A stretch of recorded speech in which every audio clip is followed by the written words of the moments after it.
Welcome to Fullerton College Football and Sportsnet, USA.net. Hi, I'm Mark Pavlovich, along with my partner Corey Neyland, Ryan Osborne, and Joseph Pavlenko. We're happy to bring you Fullerton College Sports because we are the voices of Fullerton College Sports here on Sportsnet, USA.net. Corey Neyland, this is a game of old school versus new school, I would look at it. We're going to run a power I, a Maryland I, pro set formation maybe against a Brian Crooks defense that if they lose the line of scrimmage, Fullerton's going to go back-to-back losses here at Shapell Stadium. Yeah, this is not your normal look that Fullerton has seen, I'd say, in the past, 10 years since the last time they saw Allan Hancock College. The defense for Fullerton must be decisive. Their linebackers must be true to form and be aggressive, because they're going to run the ball, the Bulldogs, and run the ball some more. So they need to be decisive on offense. Like you said, let's see if they run the ball and establish that ground game, because they need a big play. Yeah, and we think, all of us here on the air, that the run is going to allow whomever is quarterback an opportunity. Deep kick into the end zone, taken right there for an automatic touchdown.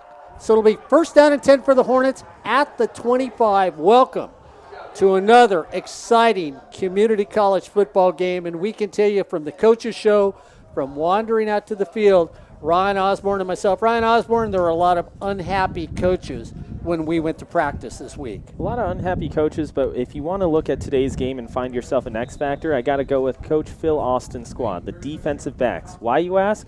Because he said one big key thing defensively will be the defensive backs and making sure that they don't get lulled to sleep by the type of offense that Allan Hancock has.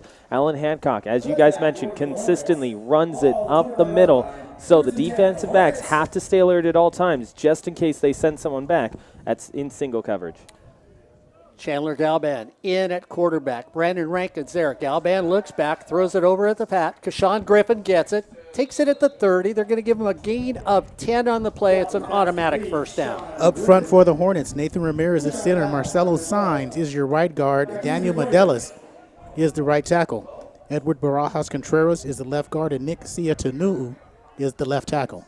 Coy Thomas to the low side of the field. Kashawn Davis goes in motion from left to right. Galban goes to Davis, throws it out in the flat, and that's Griffin. I gave him the wrong last name. Kashawn Griffin gets it. I don't know why I thought he looked like a Davis to me running over there. And this is a variation of a run game. 2 quick outs, get on the corner, short patterns, get your quarterback some rhythm. Gain of 4 on the play. It's going to bring up a second down and 6. Galban pump fakes. Now goes down the middle of the field. Looking at a fly pattern. There goes up. Simultaneous catch. That means it goes to the offense, and it is an automatic first down right at the 22. So when the defense and the offense catch the ball at the same time, they go down in the ground at the same time. Possession is retained on the offensive end. And Corey, basically that short passing play, which you said is a running play, actually allowed Galban to have time to throw the football. Yeah, and that's Chris Coons, who makes his 7th catch of the season, and he was going up against Jaquez McWilliams, 6'1", 185 out of Norcross, Georgia. Again, good play, good throw by Galban. Very good catch by Coons. Thomas and Henderson over to the near side of the field. Galban still in a quarterback. First down and 10, right at the 19. Brandon Rankins now goes to the left side of the formation. They hand it off to Rankins, goes to the far end, turns at the 20 and gets taken down there on a really nice tackle by the linebacker. LJ Vongsi makes a stop. He's joined by Jaquez McWilliams, Antonio Fisher, Vic Garnes, Ronald Fusilier, and Cyree Lewis. In the backfield, John Sniffen up front with Latrell Brown, Jesse Garza. Byers to the far side of the field for the Hornets. Second down and 11 for the Hornets. Galban changes the play, comes back, gets in formation, sets everybody there. They run it off to Rankin, straight up the middle, and Corey, that's a play that you'd like to see them run much more this season. And what it does is it gets the offensive line some rhythm and some confidence as well that we can run the ball against anybody. Justice Macchiani as well, Hiram Akinelea, and Andrew Lauritsen First and goal, hands it off to Rankin again, stays on his feet. Touchdown, Fullerton College. So back-to-back runs by Brandon Rankins. And Corey, you talked about it last week. He touched the ball maybe 12 times in that first half. You and I thought he had at least over 5.5 yards a carry every time he touched it. He just shows that there, give me the ball, I can score a touchdown for you. Yeah, he's averaging 4.6 on the season every time he touches it, and he's a touchdown machine already. That's 5 already this season. So with 13-14 to go here in the first quarter, the Hornets take that ball and march down the field as the point is good. It's Fullerton 7, Allan Hancock 0 here on Sportsnet, USA.net. Well, I like the handicappers in the booth, Ryan Osborne. They gave the Hornets 13 points for that touchdown and the extra point. I don't know, what are they trying to tell us, something that we need bonus points to win this football game? Honestly, after the way they played last week, yeah. That was not a good game last week. And give credit to College of the Canyons. They did play a good game last week, but that's the drive Fullerton needed on offense. 2 short passes to start off, and you get a first down to Kashawn Griffin. Kashawn Griffin is a playmaker. Then you throw it deep to Chris Coons because you had time because of those short passes, and he waited. The offensive line was very, very good on that possession because Galbon, clean pocket. Rankins to finish out the drive, 15 yards in the last 2 carries, and that touchdown established a run. So Fullerton, let's see if they start this way on the defensive side of the ball. Cyree Lewis is back deep for the Bulldogs. So Lewis is back deep. Cesar Velasquez will be the kickoff. Little pooch. Lewis lets the up man take the ball straight down the middle. Nice little run there taken by John Sniffen, who they list as a wasn't it Sniffen? Oh, it was Sidney Jeffries that took it, who's a defensive back for this team. So now it's the Bulldogs team, and this is a team that we say loves to run a power formation as they come on the field. Ezekiel Storer is the quarterback, 5'11". Maurice Smith, the running back, an all CIF running back, all league running back.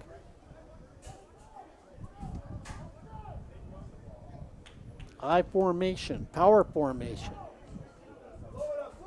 Straight up the middle to the outside. Hit at the line of scrimmage and about a yard gain on that, Corey. Yeah, and that's a good job by Troy McDonald on the outside. Held his position on that left end spot, goes straight up the hit field and makes the play. Benito Rivas, Dylan Fonseca Juan, Chase Richards, Micah Pacheco, and Max Steinman are the offensive linemen for the Bulldogs. Mike McCoy to the near side of the field. The up back, Keyshawn Pua. Goes back, throws it quickly out in the flat. And then when you get it out there, you get it to Jaleel Walker, who gets a gain of 4 on the play. Yeah, against Cerritos, he had an outstanding one-handed grab on the sideline, and is one of the best catches all year in college football. So it's going to bring up a 3rd down and a long 6 right at the 46-yard line. Mike McCoy comes on the near side of the field. Jaleel Walker comes with him. Up back is Pua in the I formation. 3rd down and 6. Here comes the pressure. Puts it on. The defense is there, and the defense smothers Storer, Corey, and this is something we didn't see last week. Yeah, the linebackers look quick on that one, didn't they, Ryan?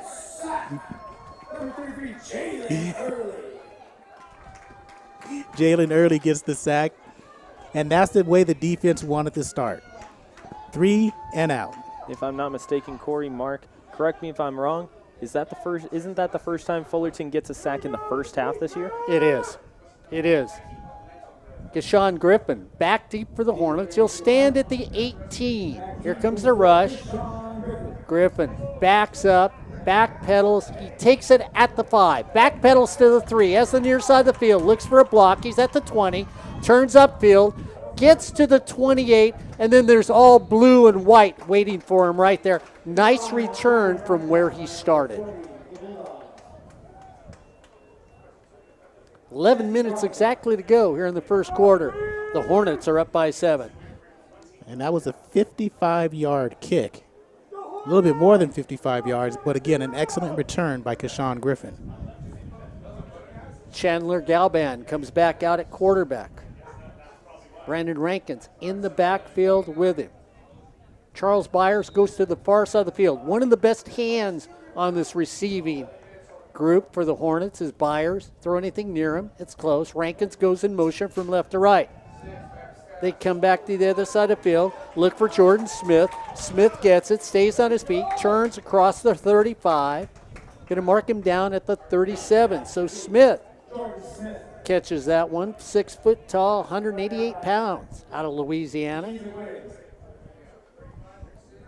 Brought down by Mick Williams. Coy Thomas now comes to the near side of the field. Had that big catch the last drive they're out here.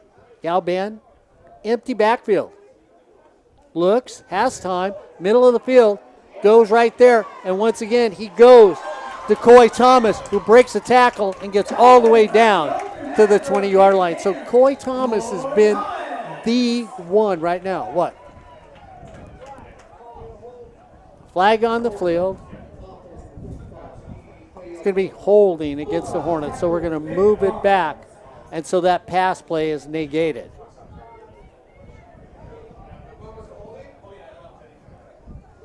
And Thomas did a nice job of that. It was a corner route, and Galban had enough time to throw, and you realize why he just had enough time to throw, and that's because, well, there was a hold. So that's going to move it back to the 26. With 10:14 to go here in the first quarter, and the Hornets up by 7. Keshawn Griffin now comes to the near side of the field. He'll be in the slot to the near side of the field. They show it. Keshawn gets it, gets hit by one, shreds that tackle. They take him down at the 32, so he picks up about 6.5 yards on that play. And it looks like they're making a concerted effort to get the ball short, quick throws, and when they can, get the ball down the field. But the important thing is to get Galban in rhythm, which he didn't have last week against Canyons. Masick and Burden come into the game. They'll line up on the far side of the field. Third down and 7 for the Hornets. Galban looks in. Bulldogs bringing 4. Now they bring a linebacker. Galban throws it quickly out to Byers. Byers struggles, gets across the 40, and it should be a first down. But you like the play selection Campbell and Griffin have in this offensive unit right now. Short, short, take our chance. Short, short, take our chance. That's a rhythm. That's a cha-cha, and they're moving the ball down the well in their second drive. Coy Thomas comes back in, far side of the field. Jordan Smith is over there with him. Keshawn Griffin stays on this side of the field. First down and 10 at the 40 for the Hornets. Galban has time. Here comes the pressure. Tries to get away from it. Dives across the 40. They're going to give him a yard on the play. It'll bring up a second down and 9. That's good downfield coverage by the Bulldogs. Again, McWilliams is the safety. He's going to get a lot of action. One of the team's best defensive players and one of the better sure tacklers on the team. He's averaging 4 tackles a game. McCray and Byers now at the far side of the field. Huffman on the near side of the field as they shuffle in their receivers. Galban looks it over, hands it off, turn the corner. Nice little run play taken there by Devin Moore. Devin Moore, oh, that is a Devin Moore. That's Ryan Black, and Ryan Black stays on his feet, and it'll be touchdown for the Hornets. And that's a great quick fly sweep. Not even a fly sweep because he's a running back, but again, an end around from the back. Ryan Black comes around. Basically a sweep play to the left side. They sealed. On that left side, Sia Tanu'u and Barajas Contreras sealed that left side, gets one downfield block by your receiver Byers, and he was off to the races to score 6. So the Hornets, with 8:04 to go here in the first quarter, take a quick lead against the Bulldogs. Ball is spotted, kick is up, and the kick is good. Corey, I'm going to go back because, again, I thought there was 2 running backs, but all of a sudden now they're letting Everybody touched the football in this offense, and it paid off on that play. And that's what you heard. You and Ryan were at practice this week. That's what you heard. There's going to be some changes in this game. We come to the game today, there's going to be things you haven't seen or plays you haven't seen in this game, and we've seen them. Ryan Black, his first carry of the season, not the game, but the season, and he goes 55 yards for a touchdown. And Ryan, you were out there and you listened to Brian Crooks and, of course, Phil Austin, who basically we've known for many years, sort of say everybody wasn't satisfied with what this Hornet team has done so far. That's exactly what was mirrored to us throughout the entire week. They said, you know what, not only were we not satisfied after the game was done, but in the film room, when they went back, they reviewed hours and hours and hours of film. They said from top to bottom, the entire team needed a makeover, that they were able to fine-tune some things going into this week's practice. Cyree Lewis back deep. Back there with him is B.J. Jordan. Lewis comes up. Once again, the ball does not reach Lewis. Lewis looks to hope that the up man can do something, and that's Sidney Jeffries. Back-to-back times, Corey, has handled the ball. Maybe Cyree needs to step up a couple of feet to maybe take one of these kickoffs back. And that's when they kick it to the opposite side. Cyree Lewis is a dangerous guy back there, Mark. You don't want to give him too many chances on the returns. 3 returns already, 58 yards on the season. His long was 21. McCoy comes to the near side of the field. Jaleel Walker goes to the far side of the field. Again, I formation. Storer at quarterback. Pua the up back. Once again, they try to go off tackle, and the defensive line is cluttering up the middle of the field right now for the Hornets. Yeah, and we'll set that defense in just a moment. You got Troy McDonald left to right. We've also got Bryce Dunnick, Jordan Rice, and Elijah Samaniego Mott are your starting defensive linemen for the Hornets. Erickson out as the deep back in the I formation. Coy stays the near side. They fake it. Pua comes out of the backfield. They give it to the big fullback who gets across the 25 down about the 28-yard line. A nice job with the play action. Get positive yardage, which you need against this Fullerton team that just come out in quick 14 points. Isaac Hurtado, number 27, you see there in gray. Jalen Early, the middle backer. And it's Gil Vasquez. No, that's Junior Wiley, the other backer, excuse me. 3rd down and 5.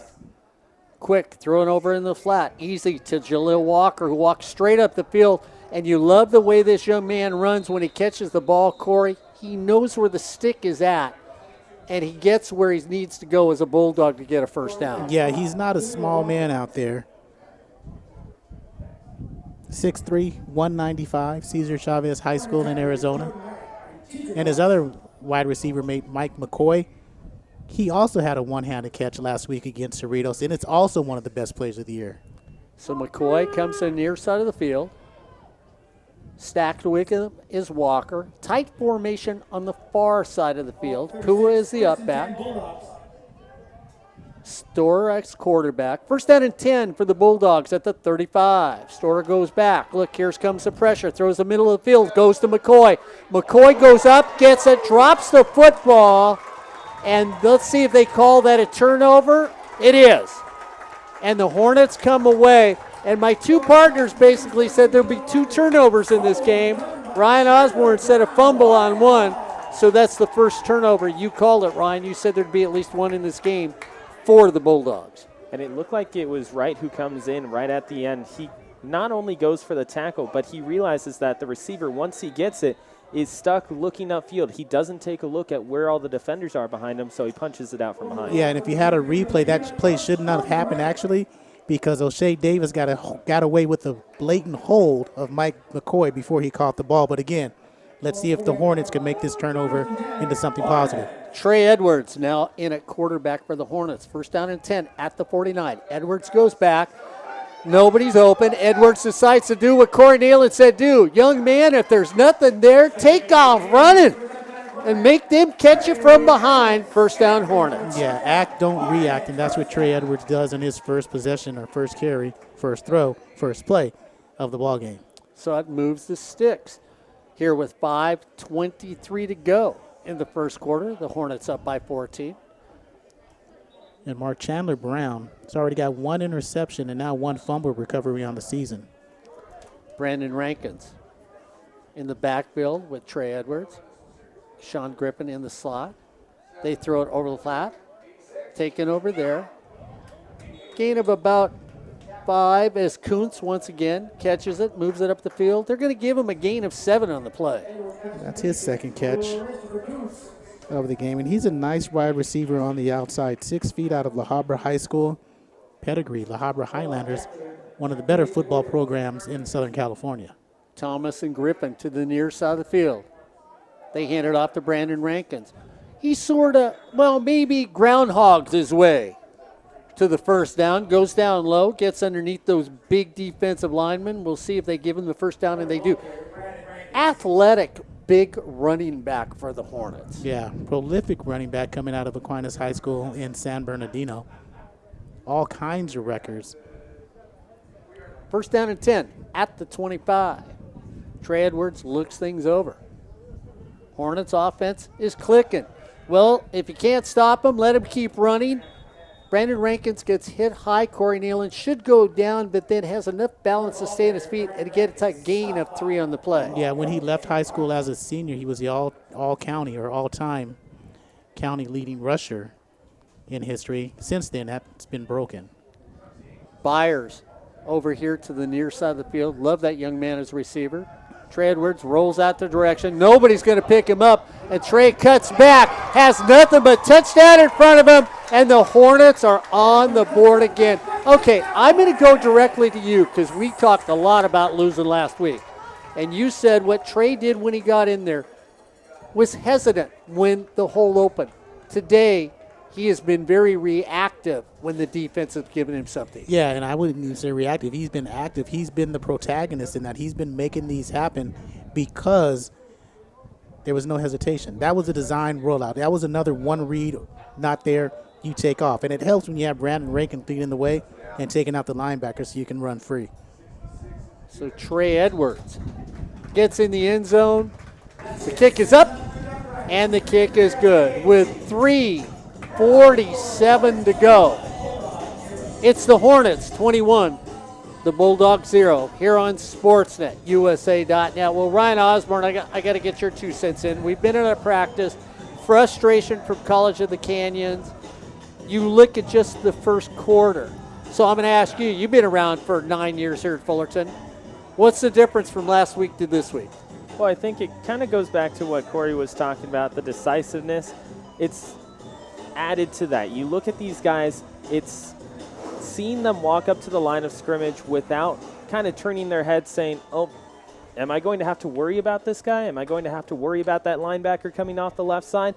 Instead, you're looking at both quarterbacks walking up to the line of scrimmage saying, hey, this is the game plan. If it works, it works. If it doesn't, it doesn't. We move on. We turn the page. Last week against College of the Canyons, you saw them kind of pick up their heads just a little bit, trying to see what that rush is going to look like, over-anticipating where that point of attack was going to be. Booming kick. We'll see. Once again, the up back, Corey, who's, you wonder about the position out there for the Bulldogs, has been the receiver. You would think you would move the young man up just a little. I know you said you'd kick away from him, but whatever you're doing right now, you're not getting the ball back to your best receiver there on a kickoff. Yeah, you got to find a way to get it to Cyree Lewis. And this is the perfect situation that Fullerton has countered or come up with in this first quarter. That's Jordan Wright, Chandler Brown, Jonathan Smith, and on the far side, O'Shea Davis round out the starting lineup on the defensive side of the ball for the Hornets. McCoy and Walker go to the far side of the field. Storer still at quarterback. Pua now goes a little from right to left. Straight dive play up the middle. Trying to do what they do best, run the football, and they get a gain of 4 on the play. Yeah, McDonald's there as well as a host of Hornets.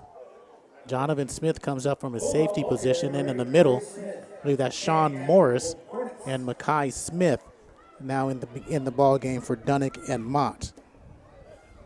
Erickson comes in at running back. Pua the up back. Erickson the deep back. 2nd down and 5, right at the 30. Storer at quarterback. Straight dive play. They hand it to Erickson, gets hit in the backfield, stays on his feet, struggles, and gets to the 32 when they call him down. And Pavel Sloboda is the right end for the Hornets out of Silver Spring, Maryland, Wheaton High School. His first action of the season. So we have 2 players down in the field with 2:45 to go. So with timeout on the field, it's the Hornets 21, the Bulldogs 0 here on Sportsnet, USA.net. Don't forget, all our games are brought to you by Miller Toyota of Anaheim. Looking for that newer used Toyota? Miller Toyota of Anaheim. Need to take your Toyota in just to get it serviced? Miller Toyota of Anaheim. So if you're a student, a veteran, or even somebody that's on a limited budget, well, go on down to Miller Toyota of Anaheim and ask them what they can do for you. Located at Euclid in the 91, Miller Toyota of Anaheim is a proud sponsor of SportsNetUSA.net, community sports, and most of all, education. That's Miller Toyota of Anaheim. And it looks like that's Jalen Early gingerly hobbling off the field. And again, that is Jalen Early, and that's one of your starting linebackers. In for him will be Zach Brogdon. Walker to the far side of the field.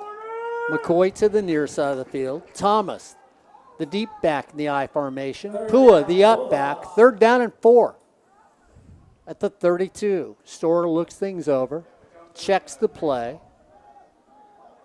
Defense stays where they're at. Quick drop, throws it up, incomplete pass, and he had Walker open, just threw it too high. Yeah, Zeke was a little bit, well, he needed to get rid of the ball quickly. He does that, but doesn't really set his feet to throw a ball on the money.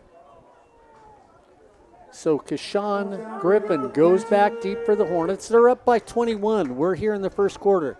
Different as night and day. Compared to last week, the offense sputtered. Compared to this week, they're clicking on all cylinders.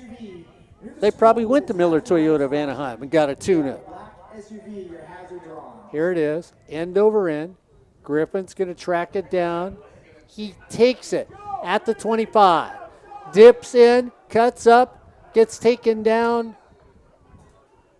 at the 23. He took it at the 15, and he gets up to the 23. And we've got a player down on the far side of the field at the 20. So again, timeout on the field. Beautiful day here at the stadium. When you get a chance, come on out here. Watch it live. The best sport for the best price in Southern California. Corey Neyland will tell you is community college sports. Speaking of community college sports, a little volleyball Wednesday night on our sister station. 90.1 KBPK. Fullerton College will take on a noted rival, Riverside City College. Make sure you tune that in. Nice little video shoot with volleyball coming from Fullerton College. Those games start at 6 o'clock on 90.1 KBPK. We were out there last weekend, or not weekend, but last week on Wednesday, as Fullerton 3-0'd Santiago Canyon. And they moved to 76 on that, but then they played Cypress on Friday night. And Cypress, well, they're pretty good. Ray Baker, along with classmates, calling the action on that.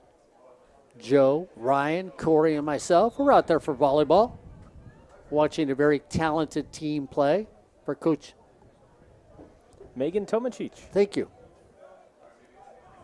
My linguistic majors all around me. McKenna Mockery, Hannah Tobin, Isa Domingo. 3 stars in that game for Fullerton College. Trey Edwards comes back in at quarterback. Ryan Black, the running back. So Black is back in. Edwards at quarterback. 1st down and 10. Right at the 23. Edwards looks things over. They're up by 21. We're still in the first quarter. 2 minutes to go. So far, it's a comfortable game for the Hornets. Option play with Trey. Straight up the middle. Side steps. Gets a gain of 8 And Corey, I'm going to go back to you. This is a different quarterback from last week to today. Yes. I knew that was your answer. But he is, because he's a quarterback that what we saw in practice in preseason, he was in there with purpose, okay, with good technique at the quarterback position and not being somebody who's waffling. Second down. Hands it off to Black, who had the big run for over 50 yards. Gets back. Maybe he's going to lose a half a yard on that one. It's going to bring up a third down. Vic Garnes in on his second consecutive tackle along with Jesse Garza. Jordan Smith to the near side of the field. In the slot next to him is going to be Christopher Kuntz. Now they go to the far side of the field, so they flip-flop. Kashawn Griffin now comes in the slot to the near side of the field, and standing next to him is going to be Coy Thomas. Trey Edwards at quarterback. Ryan Black as running back. Third down and a yard. Trey goes back, throws it over here. Underneath route to Griffin, and Griffin refuses to go down, stays on his feet. They will mark him out at the 49-yard line. Corey, that's just run the defender out with the first receiver, take the second receiver, and come in behind it. And what it is it's an offensive coordinator and a head coach giving his quarterback an opportunity to get the ball out of their hands quickly and not have these elongated pass plays to start off a ball game where you can't get control of the offense.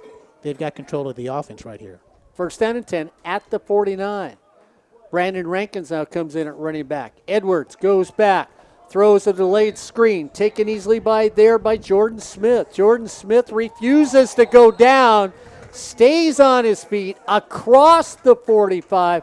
Tough little receiver with Smith. Yeah, you've seen more fight out of these Fullerton College offensive players than you have had in the first 3 games on the field that you've played thus far. Gain of 7. Second down and 3. Right at the 44-yard line. Trey Edwards. Brandon Rankins in the backfield. Second down. Trey says, wait a second, I think I'm going to let this quarter run out. I'm a little sleepy, a little tired. That's exactly what he does. But the Hornets feeling good. It's the Hornets 21. The Bulldogs 0 here on Sportsnet, USA.net. Ryan, Joe, Corey, myself, the old guy, Gabby Neyland, sitting with all the boys on the other side of the booth. Happy to bring you all these games here on Sportsnet, USA.net. And if you're driving around right now and your car is sputtering just a little, well, there's no better place to go than pull into Miller Toyota of Anaheim and say, hey, wait a minute. I should be home watching the Hornets, but Mark keeps telling me to come in here. What sort of deal can I get on a new or used Toyota? Just let them know SportsNetUSA.net loves you and sent you over there, and they'll give you that deal of a lifetime. Nobody does it better than Miller Toyota of Anaheim, located at Euclid and the 91. Miller Toyota of Anaheim is a proud sponsor of community college sports, most of all, education.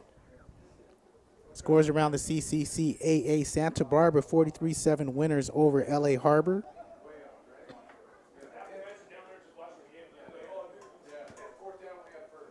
That's the only score I got thus far. I kept waiting for more, Ryan Osborne. So was I. Oh, sorry. Feather River 31-30 winners over Merced. Santa Monica 29-22 over Orange Coast. Butte goes down to Modesto. Modesto earning that top 10 ranking in preseason. 38-17 the win for Modesto. City College of San Francisco 51, American River 14. Third down and 4. Right at the 45. Straight drive play. Oh, it wasn't. Trey Edwards fakes it. Nice little fake. I thought Brandon Rankins had it. I love a great fake, and Ryan Osborne, I've been talking about taking it off from center and faking it. That right there just put the old man into where is the ball. First down for the Hornets at the 35. Trey is a different quarterback this week. He is demonstrating all his accolades. Trey says, I don't have it. I'm going to fake it. Corey Neyland, I'm taking your advice. No hesitation. I'll pick up whatever they'll hand me. And so far, he has picked up a plethora of yards in this game. And what this does is it allows Fullerton, what we've seen in Fullerton the last 5 years, that you've had 2 and sometimes 3 quarterbacks involved in an offensive system. Each one does something a little bit different. And Trey Edwards is one of those guys who does the running and passing part of the game. Rankin steps up a little. Near side of the field, Coy Thomas. Keshawn Griffin in the slot next to him. 2nd down and 3. Right at the 29. Trey goes back, looks over, goes to drop that money. Beautiful defense by the Bulldogs, Corey, because if you throw a perfect pass, it's a touchdown. If you play perfect defense, it's knocked down. And that's what Jaquez McWilliams did, play perfect defense. Read the receiver's eyes, that's Christopher Kuntz. As soon as he saw his eyes get big, stuck out that left hand and knocked it away. His 3rd pass breakup of the season. Byers goes to the far side of the field with Mike McCray. Near side of the field, Huffman, who had a good game last week for this Hornet football team. 3rd down. Here come the Bulldogs. They're after Trey. Trey tries to get through the crowd. We're going to get a flag, and normally where that flag lands is holding against someone. And Loto on the tackle. So it's holding against the Hornets. And it looks like they're going to move them back. We'll see. And Manu Guillamanu was the person on the stop. They're going to back them up. So instead of 4th and 3, you think Fullerton would have gone for that. You back them up to 3rd down and 13. Makes it a little bit more difficult. And Trey Edwards a little bit reminds you of a little Dr. Jackson back from that 2016 team backing up Jordan Hoy. Yeah, he does. He does. I mean, and his feet are quick and swift. Trey goes back. Middle opens up. Trey says, I've got a long way to run, Corey Neyland. And he does. And again, Corey's just, if you could be in the booth with us right now, Corey Neyland is smiling because we talk Fullerton College sports all week long. And Corey, you have said, if this young man never hesitates and there's an opening, he can easily get you 100 yards or more on the ground. He's showing that tonight. Yeah, and poor Jordan Fields had no chance on the outside, all on an island.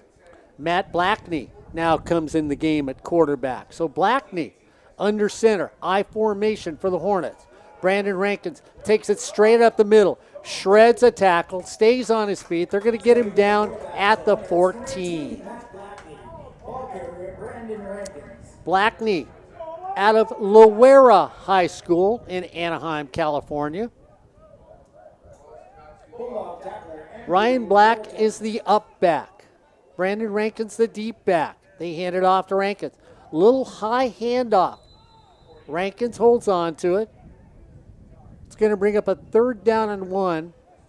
And the thing that you've been told, Ryan Osborne, this is the only quarterback that can crawl up behind that center and say, I'm in love with you, hike me the football. And when you look at Blackney, it's his quickness off the line that allows him to get to those opportunities. Brandon Rankins gets hit behind the line of scrimmage. Corey Neyland, he should have lost a yard, but because of his feet, he gets a 1st down for the Hornets. Yeah, good feet, good stature. Adrian Stevenson was there, but he was off his feet to make the tackle. So he wasn't able to wrap up on Rankins. 1st and goal for the Hornets at the 9. Trey Edwards comes back in the game at quarterback. Blackney does his job and runs the football and the offense for the Hornets. They run a trick play up the middle, and Corey Neyland, I'm going to let you call that trick play because basically what you do is you have Trey Edwards back there. The ball goes to the up back. And that was Sia Tunuu was there. He might be the best offensive. Did I miss an ooh? Oh, okay. He might be the best offensive player, Mark, that Fullerton has. Blackney comes back in. 2nd and goal. Hands it off to Brandon Rankin. Puts down his shoulder, puts down his head, falls forward.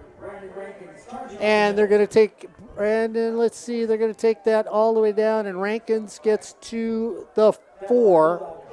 It'll be 3rd and goal at the 4 with 11:48 to go here in the first half. They gang tackle Rankins, doesn't get there, and of course, he loses about 8, so we'll see if they send out the field goal team. Yeah, John Sniffen was there It was an off tackle play. Sniffing is there, so it makes him go to the outside to stretch, allows his defensive compadres to come up and make a tackle. So Caesar, who's been good as a field goal kicker this year, and we've gotten very accustomed, Ryan Osborne, to good field goal kickers on this Fullerton team. Yeah, I mean, when you look at that 2016 and 17 team, you have a guy who sets records. Then the very next year in 2018, they end up over 85% in terms of field goal percentage. So ball is spotted at the 15. Sorry, Ryan.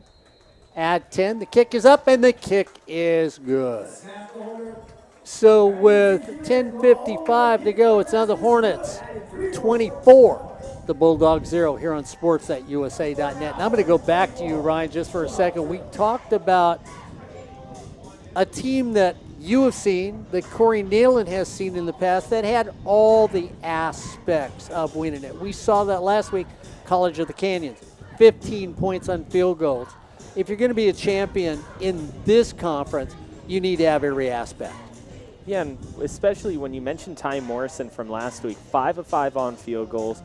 He was excellent for them. One could even say that he may have won the game for them because of the trust that they were able to put in him once they got past the 50-yard line.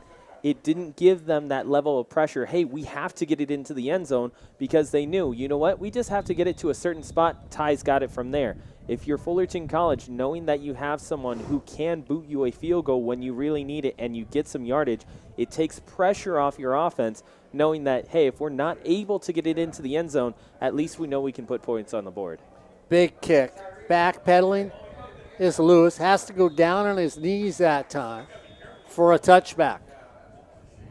So Velasquez, guys, is now 2 for 3 on the season.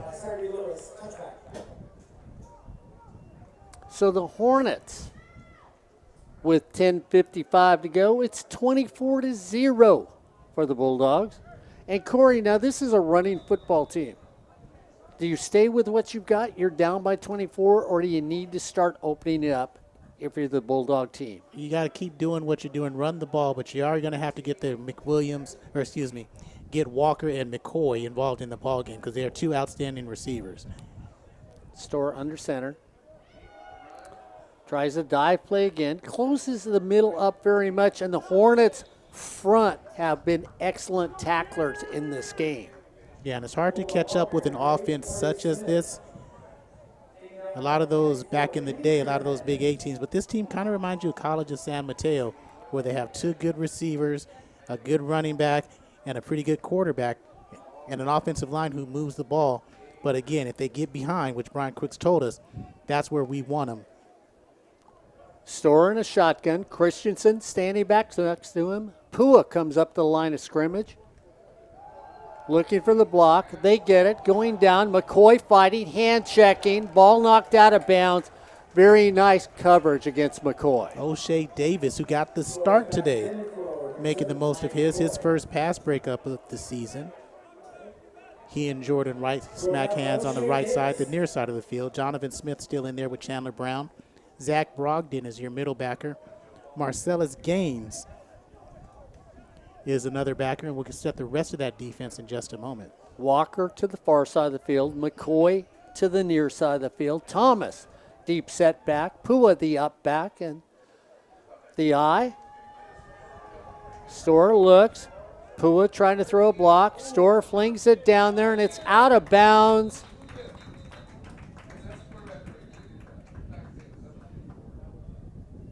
And I thought I saw a flag, and I did see a flag thrown out at the 40-yard line, and we'll see what that flag is going to be. Should be a hold on the far side. So it's a defensive holding against the Hornets. So O'Shea making the best of his start. Pass breakup, holding, get his name called on this series. But again, when you only have 2 receivers en route and that tight end coming in the trail, it's hard to get open as Fullerton is being really aggressive on the outsides. So they move it all the way up to the 40. McCoy goes wide to the far side of the field. Pua, the up back. Store under center. Once again, straight up the middle. Taken there by Maurice Smith.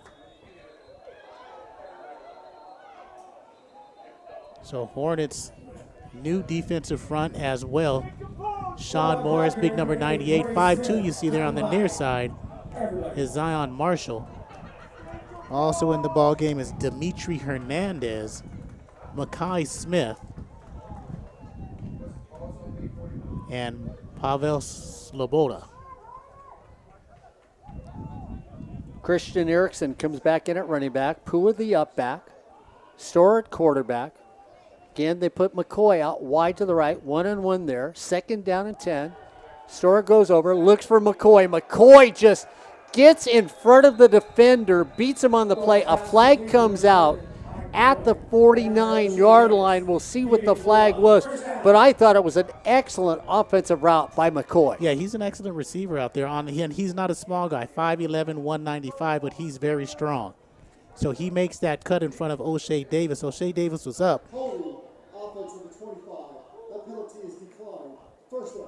And again, it was a hold on O'Shea Davis again because McCoy does a three-step in route. So it's a short, skinny post. And he's in there and gets on the inside position, boxing out like a basketball player, Mark, and makes the catch. McCoy comes to the near side of the field. 1st down and 10 for the Bulldogs. They're on the move. They're across midfield for the first time with 8:33 to go here in the first half. Big 1st down. Bulldogs run a pitch play, trying to get a block. The defense cuts off the corner, tries to cut off the corner, and Thomas, they just could not get to the edge to set it to stop him from turning the corner. Yeah, that's Gil Vasquez who turned it a 6-yard gain, well, maybe an 8-yard gain into a half that 4-yard gain. Nice job by Smith, who runs the ball. Or excuse me, Thomas, as you said, runs the ball. But Gil Vasquez stretched that play out so far, it allowed Zach Rodgin and Chandler Brown to clean it up. So McCoy goes out wide to the right. Pua, offset eye. Deep setback, Maurice Smith. 2nd down and 6. They hand it off to Smith. Smith hoping that Pua would throw a block. Pua couldn't get to anybody, Corey, and Smith had no place to go. Because of Troy McDonald. 12 tackles now on the season, 1 sack, couple tackles for loss. That's another tackle for loss. And Or did he get back to the line of scrimmage, Ryan? What's that? Did he get back to the line of scrimmage? He just got back. At least that's where the initial spot was at. They're going to say he's about 1 yard back. So that's 3 tackles for loss for Troy Smith or Troy McDonald. McDonald, all it took was one swim move, ends up getting right to the knees and holds on for dear life. It's enough to stop that progress. So Christian Erickson now in at running back. Pua stays up as the up back. Tight formation near side of the field. Hornets bring pressure. Throwing over the middle field. McCoy all by himself. There, should have caught it. And Corey, does it get batted away by defense, or he should have caught it? That's O'Shea Jackson. O'Shea Davis. O'Shea Davis. Cold as ice cube on that one. O'Shea Davis knocks it away at the last minute.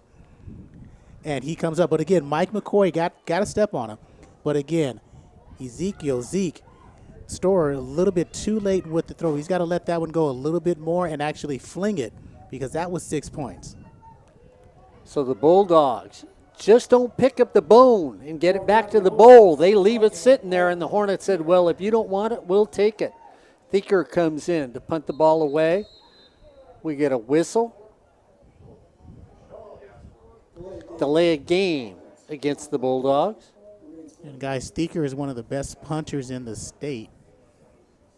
42.8 average, so we'll give him 33. His long punt is 60 yards on the season, 6 inside the 20.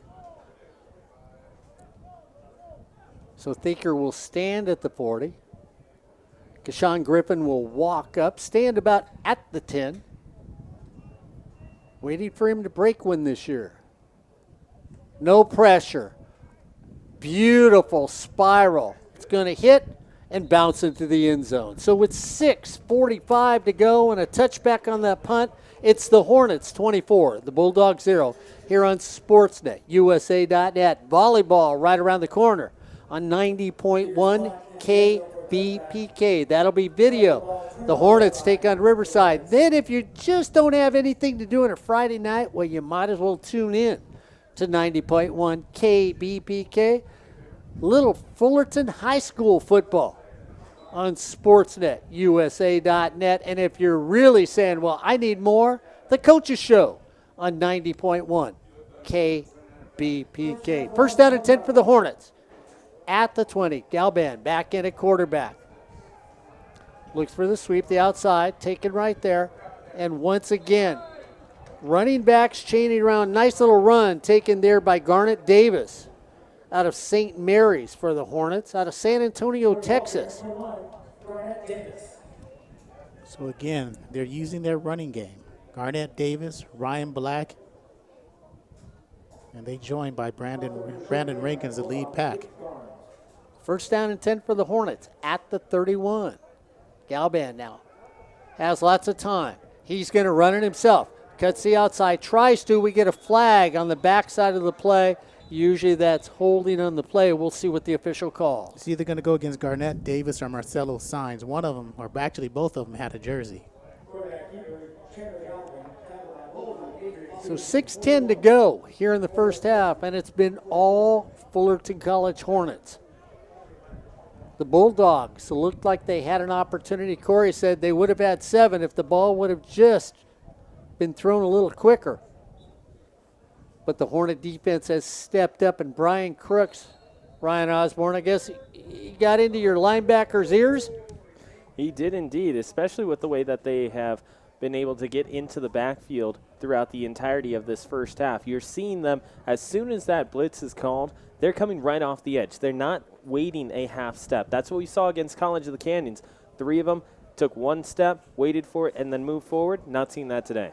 Galban quickly, almost picked. And talk about a man just standing there, Corey, and waiting for the ball to be thrown. That was Cyree Lewis, who said, you know what? See that biscuit you're looking at? I'm going to eat it when you pay for it. Took a big bite out of that biscuit and said, no, it belongs to me, not to you. And that's what a Bulldog will normally do when they get a little irritated. We'll see what happens in this game. Second down and 20. Run a little option play with no place to go. So unfortunately, Davis gets bottled up on that one. And it brings up really the first test for this offense against this Bulldog defense. And I'd like to see him throw the ball down the field. You know there's not many third down and 20 plays, but I'd like to see him try to get a third down and 20 play here. 5:23 to go. Byers to the near side of the field. In the slot next to him is going to be Mike McCray. Galban looks things over. Garnett still in the backfield. Third down and 20. Galban takes it down. Doesn't look, takes it down, gets yardage, gets up to the 30, so it's going to bring up a 4th down, and the Bulldogs defense finally stops the Hornets offense. And they needed that. They needed to stop. They're already down 24-0. And they needed something positive to happen. They've had good plays on the offensive side of the ball. Now they need to continue that and extend that and actually complete a drive, especially here. They need points. Jaquez McWilliams back deep for the Bulldogs. Stand at the 35-yard line with 4:25 to go. Ball is bounced, gets off. High spiral. McWilliams at the last second calls for a fair catch, and they'll mark him down at the 26-yard line. We've got flags back at the original line of scrimmage. So we'll see what the flags are. That's a 44-yard kick, no return. Waiting for the official. Illegal formation against the Hornets. So they will mark it off 5 yards from where a fair catch was called.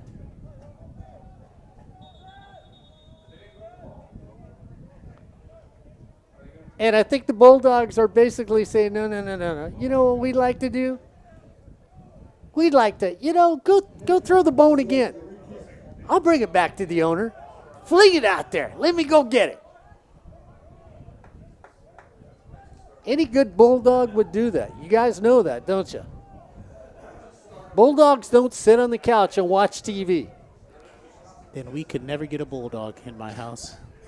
No, they gnaw on things and they chase things. They said, one more time, Hornets. We'll be waiting for it. So they move it back 5 more yards. 4:18 to go here in the first half. It's the Hornets 24, the Bulldogs 0. We get a little illegal procedure. Yeah, there's going to be a false start on the far.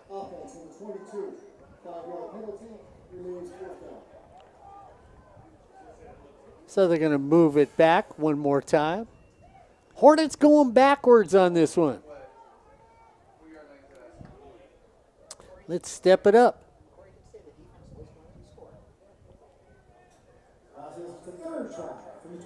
So right at the 45. Up the middle. Free run. And a bad snap. And a great decision by Allan Hancock because, Corey, where did they end up at? They're down there in scoring position at the 6-yard line with 4:18 to go. They gain about 66 yards on that. They started what it was going to be at the 26-yard line. Mm-hmm. So what's that? So, okay, I'm sorry. That's more. 74 yards. No, 68. Around there. 68. No, 68, yeah. Plus or minus the 53-yard line. Well, I was including the 53. Did we remember to carry the 2 on that? McCoy goes out far to the right. Who is the up back? Smith is the deep back. They give it off to Smith. Stays behind Pua.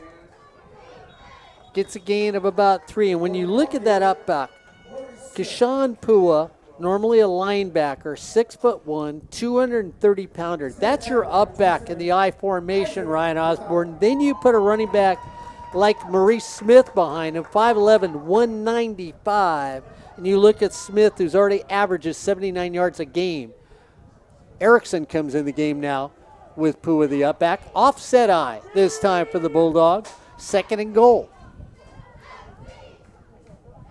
Storer hands it off to Christensen. He stays on his feet, straight up the middle. Pua shoving the pile, refuses to have him go down. And it was that big running back, Pua, that got on Christensen's back and said, excuse me, any good Bulldog will fight his way to the dinner dish. And that's exactly what they did. Corey Neyland, big mistakes by the Hornets and give it to the Bulldogs. They made it pay dividends. Yeah, and it was the second bad snap on the same punt possession or punt attempt by the Hornets. And that second one, 6 yards, and that's all you have to do to score a touchdown. That's what you needed. They needed to score a touchdown. They did. Now they're back in the ball game. Bulldogs said, well, wait a second. With 3:30 to go, are we going to kick an extra point? Oh, maybe we need somebody to hold the football. That's Jaquez McWilliams, safety, punt returner, placeholder. Gets on the field a little late. Colton Thieker gets ready, and we're going to get a flag for delay a game. They're going to move him back 5 yards. But this young man, Thieker, Corey, was kicking him easily 40 yards when Joe, Ryan, you and I walked around the football field. His long before the game was 46 yards. But again, he's 2 for 7. No, yeah, 2 for 7. Or 2 for 6. 2 for 6. So it needs accuracy is the key. Mark the ball at the 15. You add 10. It's 25 yards. Kick is up, and the kick is good. So with 3:30 to go, and if you're somebody that drove down here from Allan Hancock, you say, well, you know what? That's the break we needed. It's the Hornets, 24. The Bulldogs, 7 here on Sportsnet, USA.net. Speaking of driving, well, Joe just said speaking of driving. Well, you know what I drive? I drive a Toyota. Ryan Osborne drives a Toyota. Corey Neyland should be driving a new Toyota. And if you were going to go get your Toyota worked on like Ryan Osborne just did, or buy that new Toyota like Corey Neyland will, there's no better place to go than Miller Toyota of Anaheim. Newer used cars, Miller Toyota of Anaheim. Getting your car worked on, Ryan Osborne, Miller Toyota of Anaheim. Miller Toyota of Anaheim is a proud sponsor of community college sports, but most of all, education. Located at Euclid in the 91, that's Miller Toyota of Anaheim. 3:30 to go in the first half. It's the Hornets 24, the Bulldogs 7 here on SportsNetUSA.net.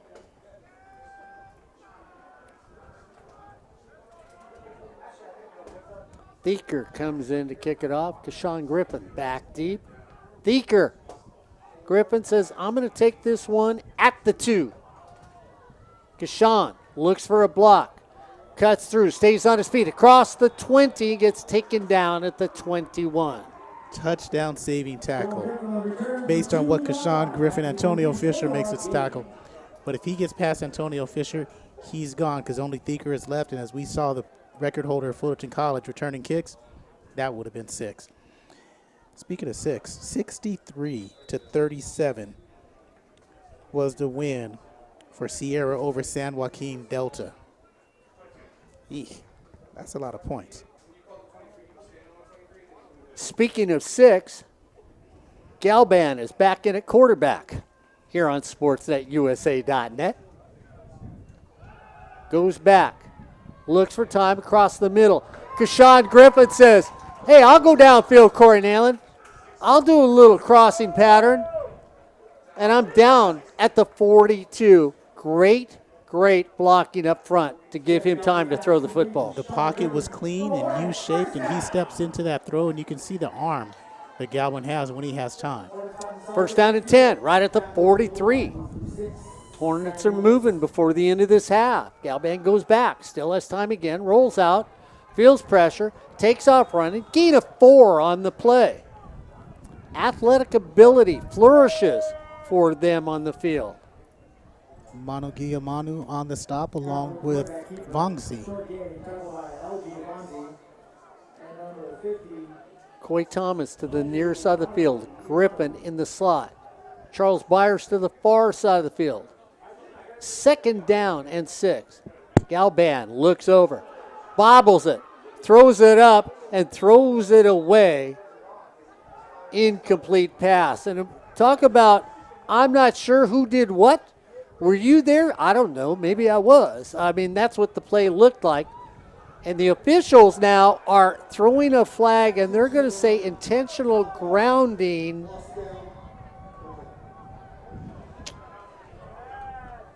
It's something Ryan Osborne and I have to watch next week when we're looking at highlights when we do the coaches show on SportsNetUSA.net and 90.1 KBPK. Just like we were able to look at last week's highlights.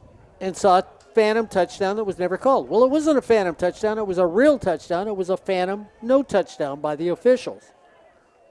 Third down and 19.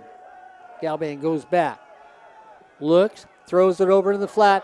Taken almost up for grab. And now Corey Neyland, this is back-to-back offensive plays where the Bulldogs have stopped the Hornets. Bulldogs did do a good job of stopping the Hornets, but again, Mark, what they've done well in the first 3-4 possessions, they've got 24 points, is they've had those quick hitters. They've had those decisive. And again, they've had those one read and take off. There's been no 5-step drops, wait for your receiver to get open. That's what they got in trouble with last week against College of the Canyons. That's what happened on the last 2 possessions. Jaquez McWilliams back deep for the Bulldogs. He'll stand there at the 30. We get a flag against. So, when you walk out there and talk to Phil Austin about how special these special teams are next week on the coaches show, Ryan Osborne. You know, Mark, what we should have done is there is a big contingent from Allan Hancock College. Not all Allan Hancock College fans are sitting on the far side. We should have had them bring us some Santa Maria tri-tip. Oh, yes. That's where we were going to go eat next time we went up there. Coach told us, ball hits the ground, makes it fair game. They're saying get away from the ball, get away from the ball. It takes a Hornet bounce and taken on the run on a nice play by Jaquez McWilliams, because if he doesn't grab it, Corey, that rolls through the end zone and gets down at the 2. Yeah, it's going for another 10 yards, and there's a flag on the play. Illegal formation, kicking team, 5 men in the backfield, 5-yard penalty, So, Ryan Osborne, when you talk to Phil Austin about the special teams on the Coaches Show next week on 90.1 KBPK, No, do you think Phil's going to be talking about special teams? I think I'll learn a lot about the defensive backs and what they need to do form-wise. I don't know about the special teams. It'll definitely be an honest conversation.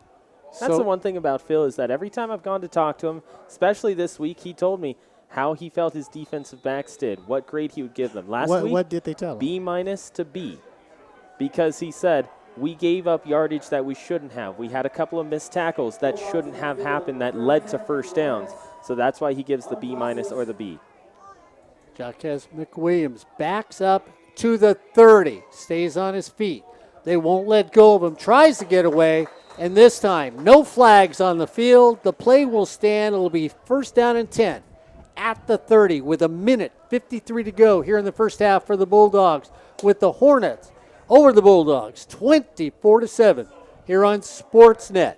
USA.net. Ryan, Corey, Joe, Gabby, and a great turnout from Allan Hancock. It's a long drive.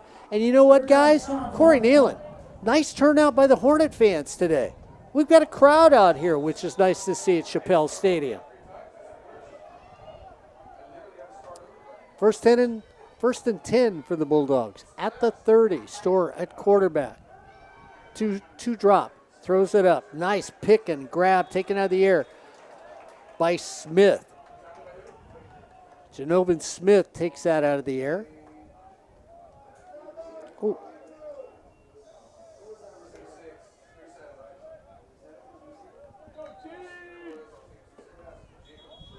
So we get timeout on the field. It was Jacob Burr who made the catch for the Bulldogs. So Jacob Burr pulls it down. 1 minute and 48 seconds. Walker to the near side of the field. Jacob Burr to the far side of the field. McCoy in the slot on the far side of the field.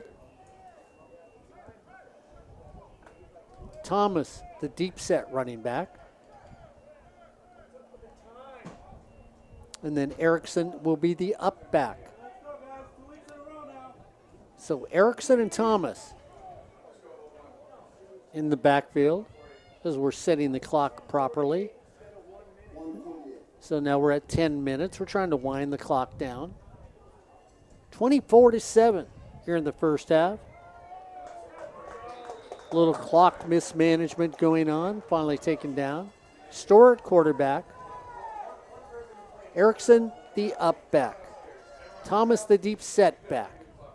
Second down and 4. They give it to the deep back right there, taken by Thomas.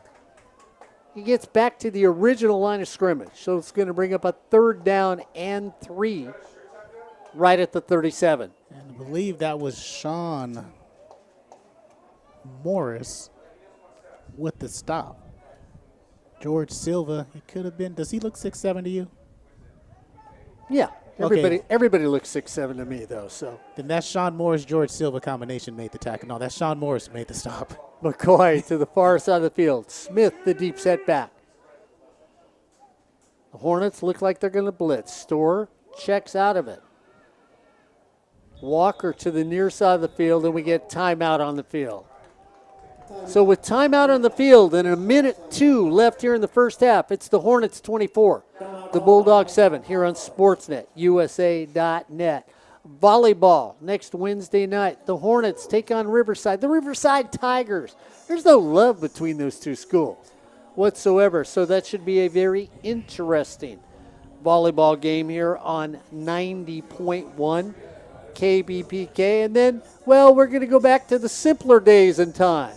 A little high school football on Sportsnet. No, we'll keep that on 90.1 KB. Watching games on SportsNetUSA.net. Well, at least on Wednesday, September 29th, 3 p.m., East Los Angeles water polo on SportsNetUSA.net.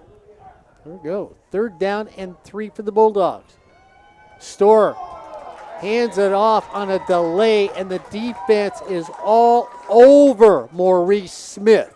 Isaac Hurtado. He might be the most dynamic linebacker on that unit that the Hornets have.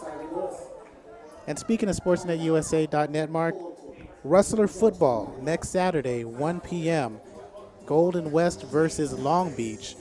If we're not at El Camino, we'll be watching that ball game. And Husky football, East Los Angeles playing Cerritos on SportsNetUSA.net. So Dan Gardino and the franchise next week? Dan Gardino, Rashawn Haylock The franchise. at Golden West. Dan at East Los Angeles.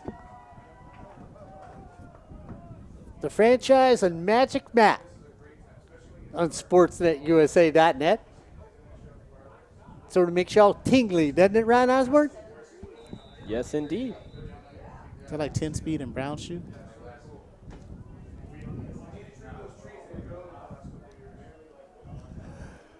Oh, my. 49 seconds to go. No pressure. End over end kick. Sean was going to grab it, hesitated, let it go, and the ball's going to die right at the 16. So with 40 seconds to go in the first half, it's the Hornets 24, the Bulldogs 7 here on Sportsnet, USA.net. Joe Pavlinko, who runs 90.1 KBPK to my right. Ryan Osborne, who works for 90.1 KBPK and SportsNetUSA.net to my left. Corey Neyland and I, who've been along for the ride here at SportsNetUSA.net, happy to bring you all this Fullerton College football game on SportsNetUSA.net. Trey Edwards comes back in the game at quarterback. Trey has decided to take off running this game, and he has been positive every time he's made that decision. Hand it off. Brandon Rankins takes it, gets thrown out of bounds. We get a flag on the back end of the play. Yeah, that's going against Daniel Modelis. Holden, offense number 70, 10-yard penalty, replay first down. So we're going to run that back. Young man, freshman out of La Mirada High School, La Mirada, California. Got some big offensive linemen. 6'3", 280 pounds. Small 18-year-olds on this team. Trey comes back out. Brandon Rankins is with him. Move it back 10 yards. First down and 20 for the Hornets with 31 seconds to go. Clock running. Trey holds on to himself. Gets a gain of 5 on the play. 21 seconds to go when they spot the ball. And Stevenson, who makes the tackle, running off, favoring his right shoulder. Looks like a stinger. Hopefully it's just a stinger. He'll get back in the ball game. 10 seconds to go. Trey looks at the clock and basically has said to the official, we're going to let it wind down as the Hornet team starts to gather together. And that brings us to the end of the first half. As we come to the end of the first half, it's the Hornets 24, the Bulldogs 7, here on Sportsnet USA.net. It's been an interesting season so far for these Hornets, and it's my pleasure always at halftime to have the host of the Coaches Show and one of the producers standing next to me, Ryan Osborne. Ryan Osborne, it's been an interesting season for the Hornets. If things go well for them, they could be 3-1 and back in the mix. And when we say back in the mix, well, if you look at the rankings today, you and I were talking earlier before we came on the air. One ranking, the Hornets are high. Other ranking, Hornets below. Allan Hancock above the Hornets, below the Hornets. I'm not sure where anybody belongs, so let's look at those rankings and this football season so far. Yeah, and Mark, when you start things off, we'll start off by looking at Allan Hancock and Fullerton. You were talking about different rankings and how each side, each publication, each authority on the level of community college decides where each team is going to go. They rank them very differently. Why, you ask? Well, because the CCCSIA football poll in the state of California, that's all the sports information directors who end up voting on that. They have Fullerton ranked at number 12, while Allan Hancock is ranked at number 9. When you look at the overall national rankings out of state rankings have Fullerton above Allan Hancock in the top 10 because they lost to a top 15 quality opponent last week in Canyons. But Allan Hancock is sitting outside the top 12.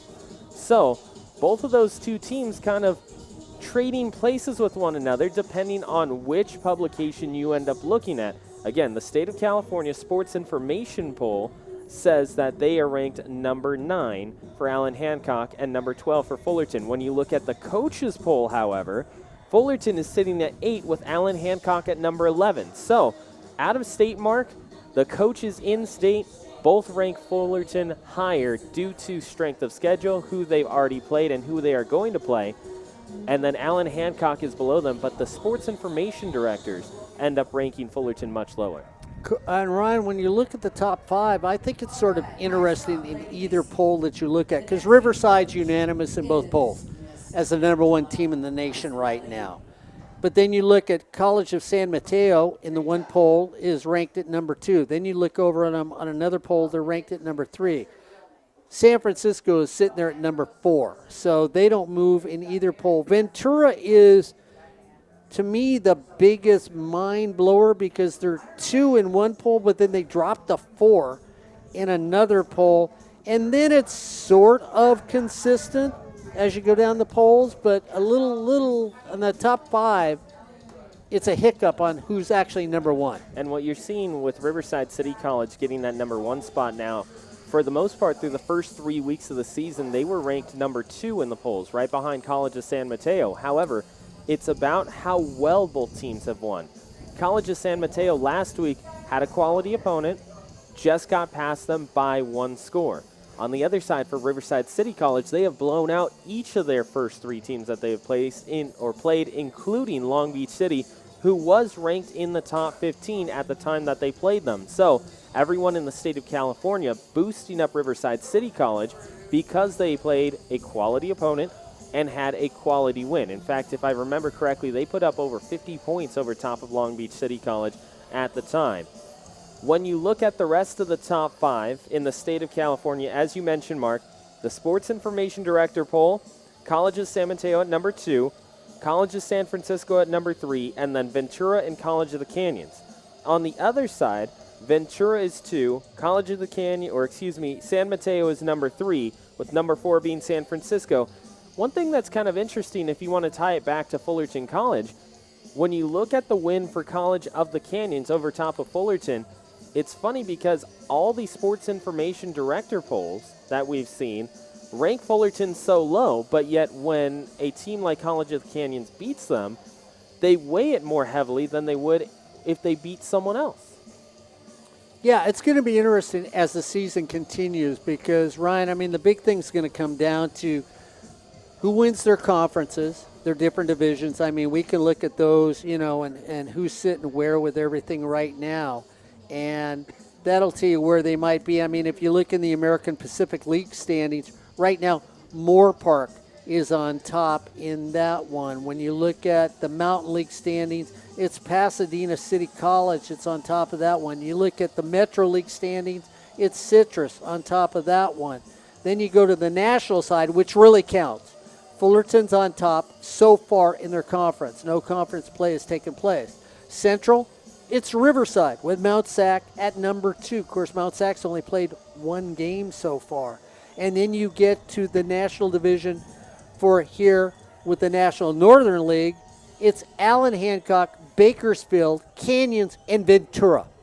All those teams are 3-0.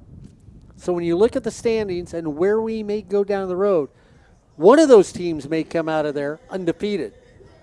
But those other 3 teams are going to be beat up.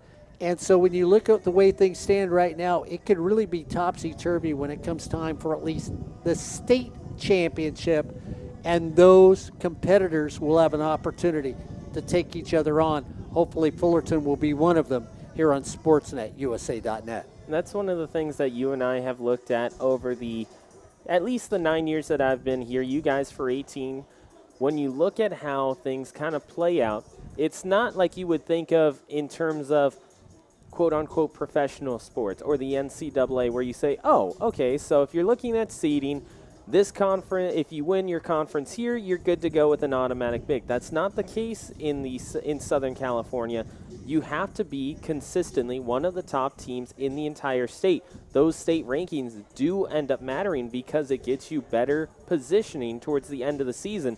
So if you win your conference and win it decisively, it weighs more heavily towards your overall seeding once you get into playoff time. Yeah, and you win your conference, you normally get to go, and then they usually have one wild card team that gets to play also. And, you just may have a hiccup during the season. When you look at 3 teams that are 3-0 right now, one of those teams is going to be a wild card team. And hopefully they will play well enough to get there, and we shall see that. We have other teams that we call the action for. Of course, you're the host along with Ray Baker of the Coaches Show on 90.1 KBPK. That mothership on that side, our sister mothership that's run by Joseph Pavlenko. And you guys have been out doing a lot of sports, talking to a lot of coaches. You're going to talk in the near future to Coaches of the Year at Fullerton College, softball coaches, Speedy and Crystal. But right now, 90.1 is doing volleyball on Wednesday nights. And, when you look at the volleyball, well, Fullerton has been a powerhouse, been a competitor, been a participant. Season not too bad this season, but you've been out there. You've talked to the coaches. What's the future look like, and what are some of the rankings for volleyball across the Southland right now? And teams will be calling on Sportsnet, KBPK and sports@usa.net. Well, one of the biggest things is you want to mention Fullerton College volleyball recent history. 2014 and 15, as you mentioned, perennial contenders, because in 14 they reached the playoffs. In 15 they reached the 3rd round of the playoffs, and they played Cypress. You and I, along with Corey Neyland, were out at that match to see who would end up moving on and going up to Northern California to continue the state playoffs. After that, had a couple of down seasons. Then Megan Tomachich ends up taking over the program. They go right back to the playoffs. It was a quick turnaround with her once she got the program going.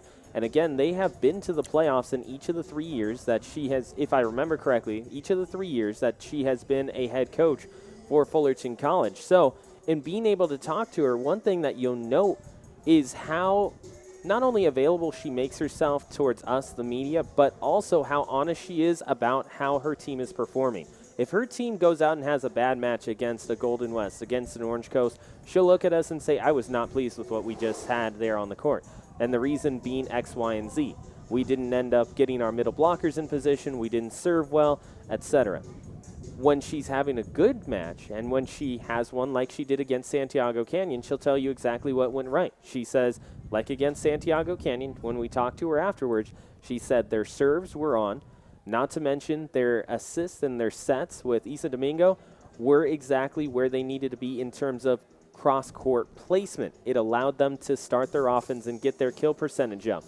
When you look at Coach Tomachich and how her program is set up, they are looking to have more success in the coming years. Last year, again, or the last year that they were able to compete in 2019, they go to the playoffs. This year, currently sitting at a total of 7-7. As Corey mentioned, in the last matchup for Fullerton, they lose 3-1 to Cypress after a straight set victory over Santiago Canyon. So, for Fullerton, they have lost 5 of 6. They're going into Orange Empire Conference play, and when you look at this team, they've got to start getting on a roll to get themselves in postseason contention again. I got Joe Pavlenko sitting next to my right, and Joe, you've been out there for 2 years now for volleyball, and you've looked at it and seen the competition.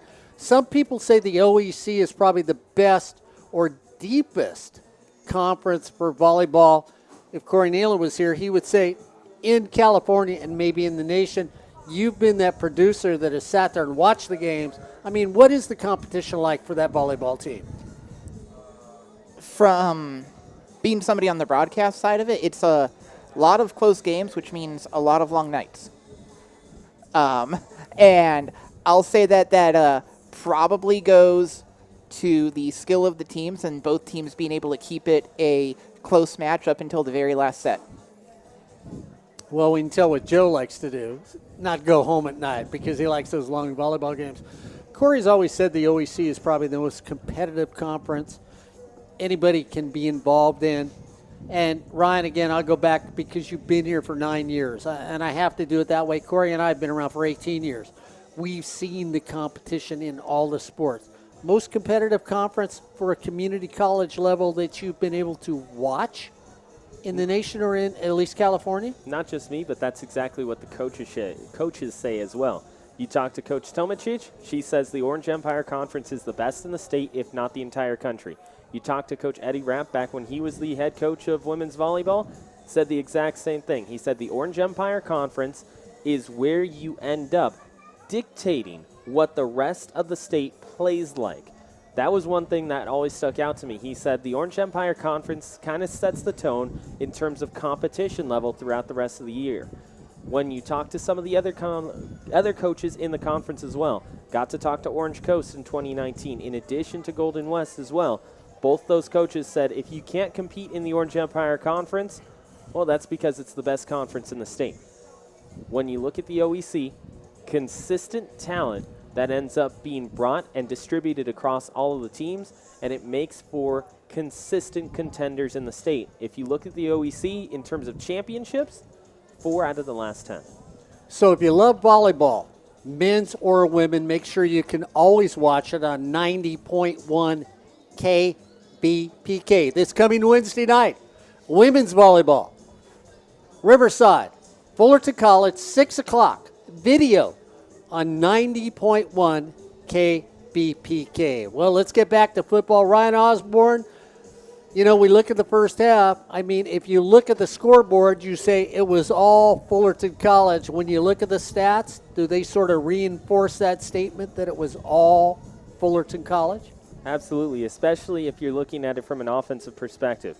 In the first half, Fullerton, yeah, they lead at 24-7, but in terms of first downs, 15-5. Fullerton is outpacing Allan Hancock, which is something different than what we've seen in Fullerton College offense in years past, especially under Coach Garrett Campbell. What you'll see is kind of an even distribution of first downs between them and the opposing team, and then you'll look up at the scoreboard and say, hey, why is it 70 points up on the board for Fullerton? The reason why is because they're more of a big play type offense. That's what they play to. So to see them have these long drives, 15 first downs in the first half, not necessarily what we're used to, but they're getting that success. When you look at passing yards, 131-46, Fullerton on top of Allan Hancock to this point. Rushing yards, here's where it has been a difference. 26 for 185 for Fullerton, 14 for 17 for Allan Hancock. And again, what we were told coming into this game, Allan Hancock's offense lives and dies by their rushing game. It leads to them getting those over-the-top passes like we saw them try to go to in the second quarter. If they can't establish their rushing game, they have a lot of issues. So Fullerton with 185 yards of total rushing compared to Allan Hancock's 17, that's something that is huge looking at the scoreboard right now. Yeah, and it's something that we expected and we were told would eventually happen, and it's happened in this game so far. Let's look at the individual, though, aspects when we look at rushing, because I'm surprised, and I need to know what has Brandon Rankins done so far in this game. Brandon Rankins to this point, 9 rushes for 31 yards, a long of 11 with a touchdown as well. But if you're looking at an overall leading rusher, Trey Edwards, 7 rushes, 81 yards, 24 is his long with a touchdown. It goes back to what you were telling Corey. You're looking at Trey saying, okay, I'm going to take the snap. I'll take a look at 1, take a look at 2. You know what? I see 15 yards downfield. Might as well pick up that first down, and let's keep this drive going. We have a chance for a big play later on. Fullerton isn't pushing themselves to try and get that big play or nothing. You're seeing them take what is being given to them by the defense. If all those defensive backs drop back, then Trey Edwards says, you know what, I'll take the first down and let's keep on going. Well, I think the magic here comes from the magic, as there's other stats there, Ryan. I'll let you go through those real quick, and then we'll get to the second half. So let's finish off those stats and tell me what's happening here. So when you look at total offensive plays and yards between these two sides, 22 for 63 for Allan Hancock. For Fullerton College, 39 for 316. If you want to look at individual efforts between these two sides, Chandler Galban, 7 of 9, 99 yards, no touchdowns, no interceptions. Trey Edwards, 3 of 4 for 32. So overall, in terms of passing yardage, this is a Fullerton team right now who is 10 of 13. 10 of 13 for 131. And again, we mentioned the rushing, Trey Edwards leading it. He's followed by Ryan Black, who had that long 60-yard touchdown run. And he's leading the way with 60 in terms of non-quarterback rushers. Rankins with 31 right after him. If you want to look at things for Allan Hancock's perspective, Storer, 5 of 8 for 46. And then after that, rushing-wise, it is Zidane Thomas, 2 for 10. That is the max for them so far. Maurice Smith, 8 attempts for -1 yards and a long of 5. That rushing attack has not been able to get going to this point. If you want to look at it in terms of defense between these two sides, for Fullerton College, total tackles, Jonathan Smith has had a game so far. 5 tackles in total, 3 solo, and he has a tackle for a loss in addition to a pass breakup. He has had an afternoon. You also got to look at Tedrick Ross, who is listed with 3 tackles, and Chandler Brown as well, who has 3. For the defensive stats for Allan Hancock, 4 total tackles for L.J. Vongsley, in addition to Jaquez McWilliams with 5, and they each have a tackle for loss. So if you add up all the numbers Ryan just gave it, you multiply it by 2, you ask Corey Neyland to divide it by 4 for you, that should put you at 2 minutes and 50 seconds here in halftime, with the score being Hornets 24, Bulldogs 7, here on Sportsnet USA.net. And of course, I've always got the leader of the ship here. You know, it used to be we'd have TV out here, 7 cameras, 28,000 people, and now my director is an old man who just gives up every moment. God bless his wife, because she lets him out here. Joseph Pavlovich. Joseph, the thing I think it's really interesting this week in the interviews that we're going to have, because you were involved in it, our softball coaches were named Coaches of the Year, Speedy and Crystal. You were out there for every darn softball game this year. I wasn't, but you were. And when you saw that, what do you got to tell me about that Fullerton College softball team and the accolades those coaches are getting? A lot of those players were cool. It's a cliche, but it's a testament to the good coaching they had. They were, when things weren't going their way, sometimes they're able to keep cool under pressure. To steal a Corey Neyland phrase, there was some get-to-itiveness on the field when they needed it. And just certain players and positions were amazing. I cannot think of... I remember there was an outfielder whose name I cannot... Help him out, old man. Help him out. The Alzheimer's is setting in. There's an outfielder that everybody was talking about, but I remember you and I, Mark, after games, we'd be talking about the third base player and how she would make these catches. She'd have these bullets flying at her face, and she'd be making these, at sometimes, game-making catches to help out Fullerton come away with the win during the season. Well, their player of the year actually for their team played at shortstop. Is D. Ramirez. Yeah. There we go, shortstop. Yeah. Shortstop D. Ramirez, and you're also talking about Casey Dufresne at third base, who definitely had one of the better seasons that we've seen from a multi-position athlete for Fullerton College softball. That's right, I said athlete, not just softball player, but athlete for the Fullerton College athletic department. And if you want to talk about outfielders, Madison Ferguson was who you were referring to. So we'll have all those names rekindle this coming week on the Coaches Show on 90.1 KBPK. Ryan Osborne, Ray Baker will bring you the Coaches Show this week. Make sure you tune in Friday, because that's when the new episode happens. You can always go back and look at the past episodes on 90.1 KBPK. Joseph Pavlenko, the directing manager there, Ryan Osborne, also over at the studio, and the producer of the Coaches Show on 90.1 KBPK. But for right now, we're going to go back to Sportsnet, USA.net, and a little community college football on Sportsnet, USA.net. Remember, this game is brought to you by Miller Toyota of Anaheim. That's right, those new cars, those used cars, anything you may be looking for You can find it at Miller Toyota of Anaheim. Miller Toyota of Anaheim, located at Euclid in the 91 in Anaheim. That's Miller Toyota of Anaheim. So we get ready for a second half here of community college football. The Bulldogs finish that half on a high note. The Hornets, well, their wings were clipped just a little as they stuttered their way into halftime with a 17-point lead over the Bulldogs here on Sportsnet, USA.net. Ryan, Joe, the vanishing Corey Neyland here on Sportsnet, USA.net. I don't know. I guess the wind caught him. You know, he's so light and airy. Probably just got blown out of the booth. Just like the linebackers, he's quick to end up getting out of the booth at halftime.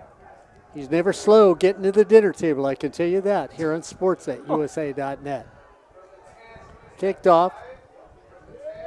Taken right there by B.J. Jordan. Jordan stays on his feet, refuses to go down. Jordan gets all the way up to the 45 and is tackled right there by Zach Brogdon. So it'll be first down and 10 for the Bulldogs, right at the 45. Well, I lost my partner, guys. I don't know where he went. Was there free food being given away someplace? Yes. He just went outside to enjoy this breeze that we've got. I guess so. Him and Gabby Neyland went for a walk. McCoy goes to the far side of the field. In the slot next to him is going to be Walker. Store at quarterback. First down and 10 for the Bulldogs, right at the 45.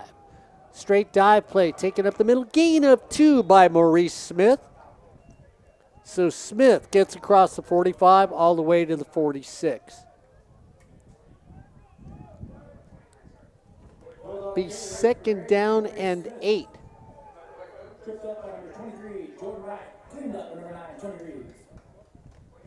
Jordan Rice, big defensive end, near side of the field for the Hornets. Second down and 9, just across the 45-yard line for the Bulldogs. Store pitches it, taken on there in the turn is Thomas. Thomas gets taken down immediately, and Ryan, when you look at it, I just brought up the young man's name, Jordan Rice, just doesn't even get bothered. Out of Fullerton High School, Fullerton, California, you look at Jordan, 6'4", 240 pounds. Jordan Wright has very good quickness up to the ball. He's one of those guys that Phil Austin mentioned last week to us on the coach's show to keep an eye on. Third down and 8 for the Bulldogs. Store goes over. We'll get a flag on the play. So it's going to be motion against the Bulldogs. That'll move him 5 yards back. So Store in a quarterback. Pua will be the up back. And that's going to go against Micah Pacheco. Erickson's going to be the running back. They run an offset eye, or what some people call a power eye. It's not like the Maryland eye. The Maryland eye actually is an eye formation. Now, Mark, looking at Micah Pacheco, lists him as a 5'3" linebacker. That big left tackle for Allan Hancock, if he is 5'3", I am all of 150. Yeah, 5'3" and 280 is what they mark him as. So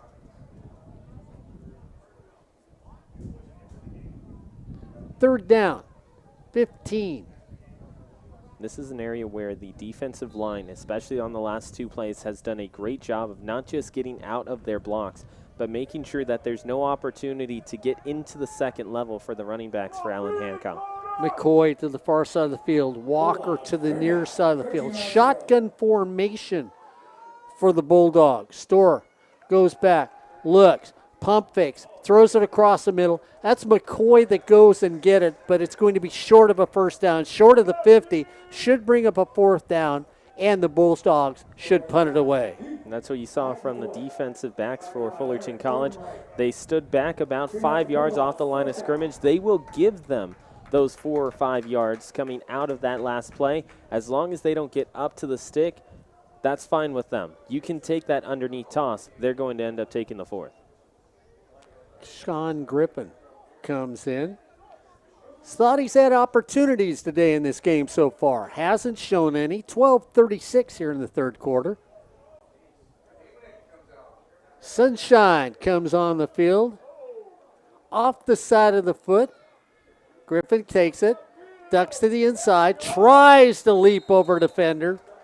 He gets taken down at the 30-yard line by Isaiah Rowland out of Santa Maria, California. Rowland listed as a tight end, 6'3", 210 pounds. Makes that tackle for the Bulldogs. So we'll see who comes out at quarterback to start this third period. Looks like it's Trey Edwards comes out. First down and 10 at the 34. Trey throws it quickly over in the flat, taken right there by Burden. Oh, that wasn't Burden, that was Kuntz. Catches it up at the 40.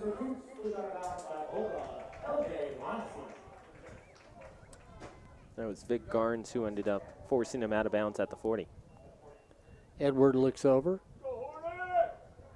Gain of 7, second down and 3, right at the 40-yard line. Thomas walks up, the linebacker.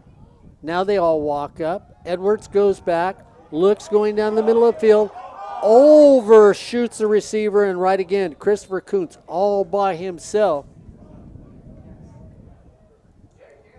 Holding offense number 65. So we're going to move it once again back as we get a flag against the Hornet as Nathan Ramirez gets called for that hold on the offensive line. So let's move it back. Start all over again. Brandon Rankins in at running back.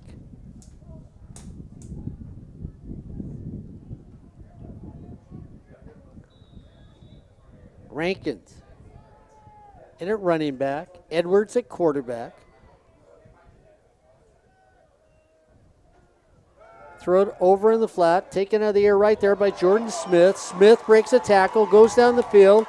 Could have cut back in and was trying to figure out really what he wanted to do, Ryan Osborne, because he catches that, and going down the field with him is Eduardo Contreras, who looks like a runaway, and I mean this politely, a runaway truck, and you sort of went, okay, what should we do?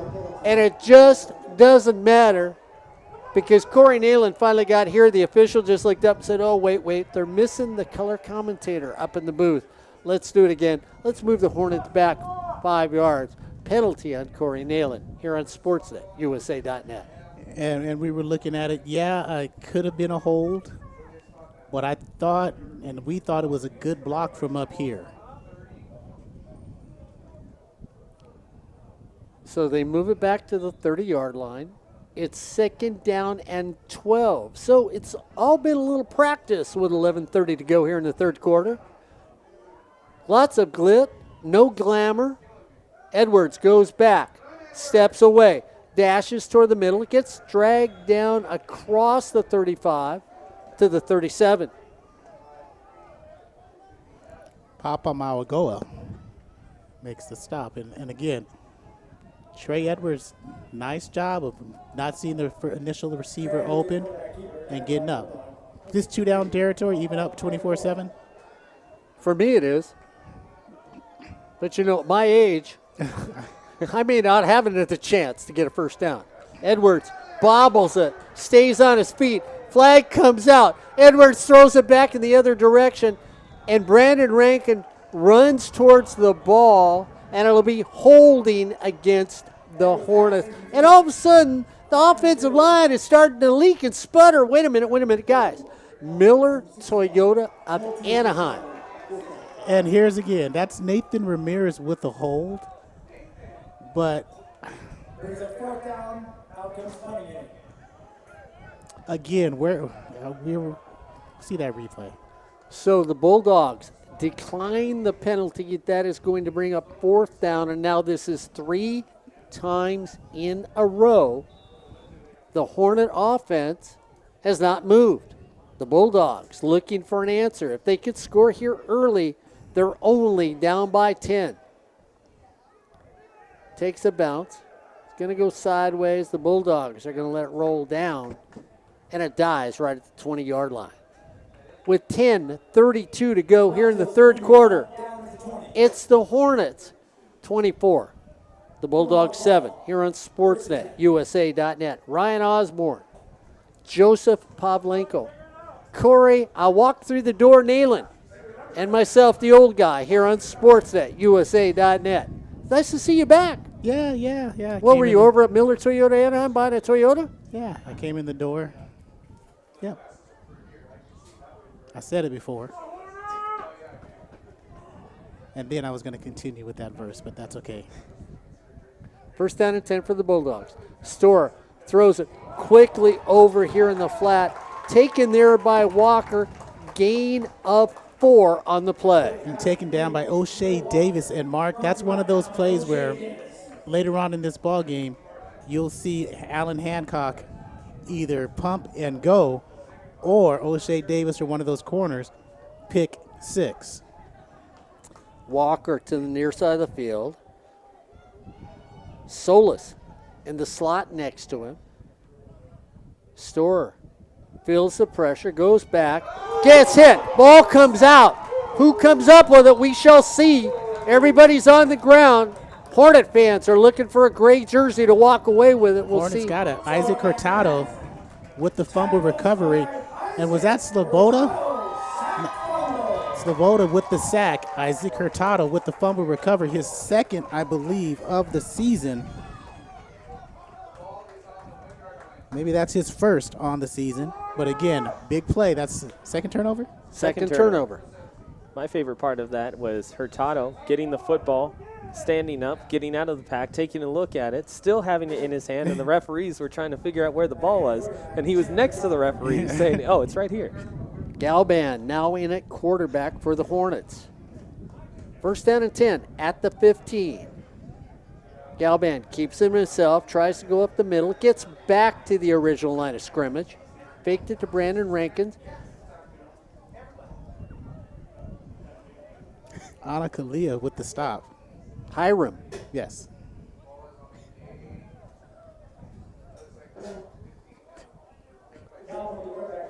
Second down and 9 for the Hornets. Little pressure. Incomplete pass. And because there was contact with the offensive lineman, that's why they blew the call and the play dead. But Fullerton wanted that free play. And as quick as the defensive line, sorry, referee, as quick as the defensive line is getting up the field, you may see a quick hitter with Brandon Rakins, just a quick pop dive play.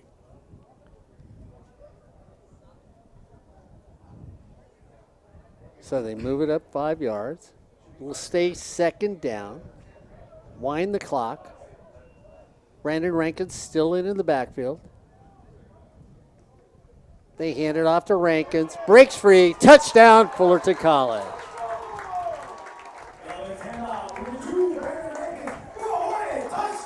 So that quick hitter that you talked about, it was just a different participant with the football in Brandon Rankins.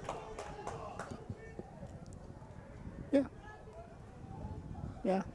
You look at the end of the play. One of the things when we talked to Brandon Rankins on the coaches show is we noticed how good he is in terms of leading his team both vocally and on the field. At the end of that play, there was a block by one of the offensive linemen that went a little bit too far after the play. Rankins comes over, grabs his offensive lineman, brings him back to the sideline and says, hey, we've got the score. Don't worry about it. Let's move on. Ball is spotted, kick is up, and the kick is good. So with 8:57 to go, when it looked like maybe the Bulldogs defense would help the offense, well, just didn't happen to work out that way. The Hornets get away with a turnover and then immediately make the Bulldogs feel the pain. With 8:57 to go, it's now the Hornets 31, the Bulldogs 7 here on Sportsnet USA.net. Some of us future seers, what do you call them? Prognosticators? Yes, protagonists. No, I'm kidding. Okay. Prognosticators, yes. That's right. You know, some of us Remunerators, Mark. Oh, that's right. I'm a renumerator. Speaking of remunerators, that's the 6th touchdown for Brandon Rankins on the season. So he would be the renumerator? I'll be back. And it's hard to describe the type of back he is because there's not really a comparison to him. You have a Ryan Bird, you have a Kelvin York. He's got that power. Devin McCullough was one of those guys who ran inside the gaps. Line drive down the middle of the field.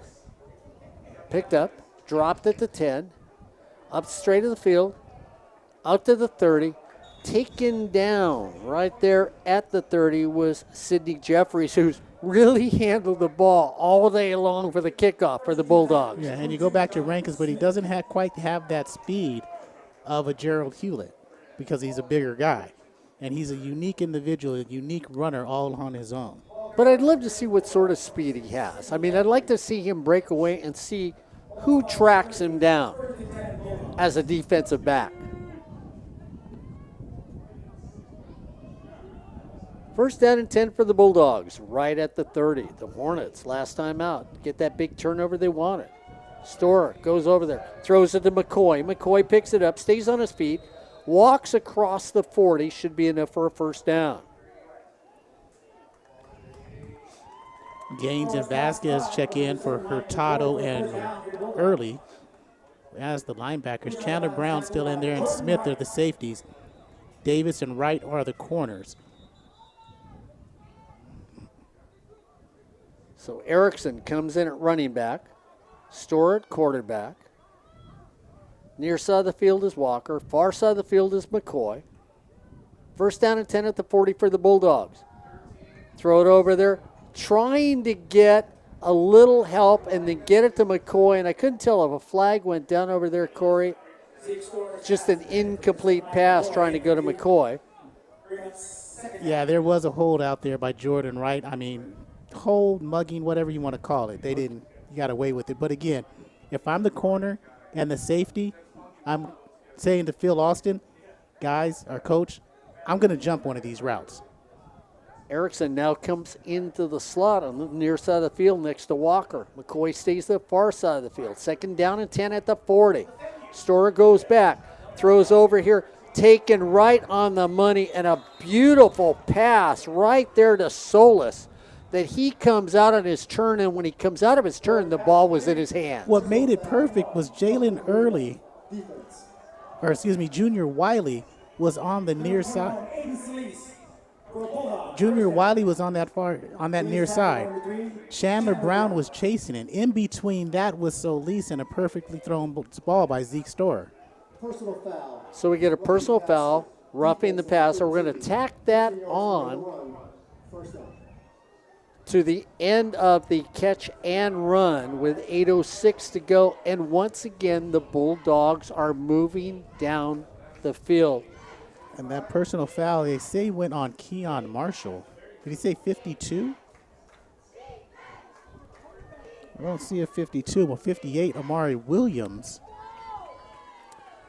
McCoy out far to the right. Burr in the slot next to him on the right-hand side. Walker to the near side of the field. Erickson in the slot in the near side of the field. Storer at quarterback. First down and 10. Hands it off to Smith. Smith gets nowhere, so Maurice Smith gets nothing on the play, maybe a loss of 1. And speaking of 58, Amari Williams. Marcellus Gaines was there as well. Stopped by number 39, Marcellus Gaines, and number 58, Amari Williams. So it brings up a second down and 10. Walker again comes in the slot. Burr goes from left to right. We get a little jump of the gun on that one. And that was Benito Rivas out of Buffalo, Texas, and Buffalo High School. A little quick on that. Working against Mott on the inside. Well, it's Makai Smith. Dimitri Hernandez, the far side in. And near side again is Amari Williams. Walker to the near side of the field. McCoy to the far side of the field. 2nd down and 20 for the Bulldogs. Ball gets bobbled. Ball goes down, covered up at the 39. So Gil Vasquez gets credit for his easiest sack of the season. Sophomore out of Los Altos, California. He's a conqueror from Los Altos. So it brings up a 3rd down and 34. McCoy far side of the field. Walker near side of the field. Storer goes back. Smith trying to find some help for him. Flips it out into the flat, taken there by Solis. And Solis picks up maybe 9 on the play. And Mark, it's a design rollout, but again, a nice job by Dimitri Hernandez to come straight up the field to rush Storer. He wanted to get outside the pocket a little bit more to get the ball down the field a little bit more. And now we have a field goal attempt. 48 yards. You know he has the leg. So far hash marks. Want to put that slight little hook onto it. Maybe use a Beckley if you're playing golf right now. Just when you hit it, as the ball gets dropped on the ground, and the defense, the special teams, stops that ball from going out, and that was just a ball that was not handled well by Joey Garza. Garza fumbles it, and it comes down low. Bad height, yeah, too. It was a ground ball back to him. So, yeah, he had a difficult time corralling it and just couldn't get control of it. As Isaiah Obes-Kaweza on the offensive line is your right guard. Dylan Nichols is your right tackle. Chandler Galban comes back into the game. 1st down and 10 for the Hornets at the 40 as they're up 31-7 with 5:20 to go here in the 3rd quarter. Galban looks it over, keeps it himself, goes to run to the outside, no place to go, gets dropped for a loss on the play. Also in the ball game for the Hornets on the offensive line is Sherrod Green, 33. Peyton Sattler, is your center. And also the left tackle remains Sia Tanua.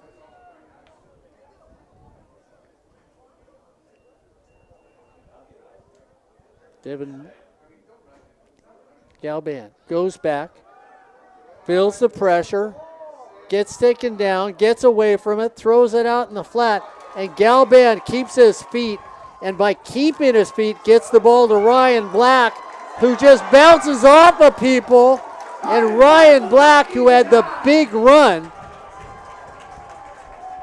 takes it all the way down to the 16-yard line. And that's 43 yards. And Ryan, I did miss an O on Sia Tanu'u's last name. And is he the player that's down on the field? That would be a big blow to the Hornets. And it is. So he might be their best offensive player. So we have timeout on the field with 4:29 to go here in the 3rd quarter. It's the Hornets 31, the Bulldogs 7 here on Sportsnet USA.net. And I mean, the officials are getting ready for the play to go, and then all of a sudden somebody said, hey, you do know behind the play there's an injured player? They got reservations down at the restaurant we're going to later. But Nick is injured down on the field, and that's going to be a big blow. 6'1", 315 out of La Palma Kennedy High School. And he's already got 1 rush for 2 yards earlier in the ball game. Key blocks on that left side, keeping his quarterback clean and healthy in the pocket. Both of the quarterbacks clean and healthy. And, of course, for him, Corey, the fortunate thing for him is he's probably got the best trainer in Southern California. Okay, the best trainer. Corey Neyland made me correct that. Juan knows I really care about him and Lorena as athletic trainers. Ryan Osborne, you've been around him. Best trainers in Southern California. So we're fortunate to have them at Fullerton College, and in this case, Juan's out here to make sure that young man is going to be in the best of hands with this injury. And in talking to Juan, that's one thing that you'll get a sense of is how much he actually cares for these students. He'll talk to these students, and if they have an injury, one that's significant or even minimal, he talks to them, makes sure that he gets to know them, says, hey, what's your daily routine look like? What does your diet look like? What does your recovery time look like? And he makes sure that he works with each one of them. You can talk to him and say, hey, do you end up, talking to your guys well after they're done at Fullerton College? And he says, yeah, you know what? I had some of these players contact me a few days ago and say, hey, it's been 3-4 years, but, you took care of me after this one game where I ended up getting hurt, and because of you, I'm able to keep going with my football career. He stays in touch with these football players, basketball players, water polo, lacrosse, whatever it is at Fullerton College. He's able to make sure that not only is the person okay, but also are they engaged mentally with their recovery time throughout their entire Fullerton College career. Juan Cuevas, #1 trainer in community college sports and college sports in California. Trainer? Athletic trainer. Thank you. Lorena just popped me in the back of my head to make sure to remind you. Wow. You thought the linebackers were fast. Galban goes back, throws it up, flag down at the line of scrimmage. And are they going to get another hold on Brandon Rankins?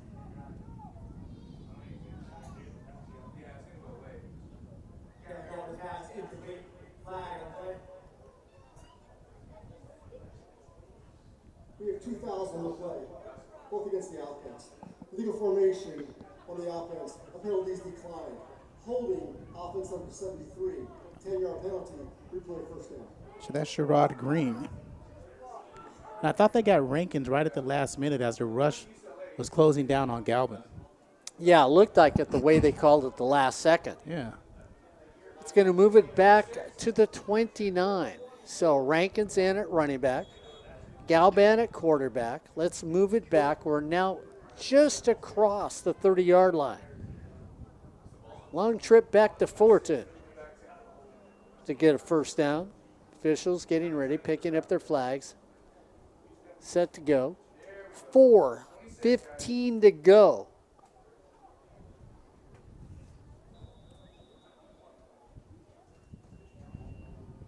Here in the third quarter. Everybody jumps. The Hornets take off running. So they're going to call illegal procedure against the Hornets. And what they could do is say the defense jumped, nobody else moved. The end took off running. So let's see if they called that.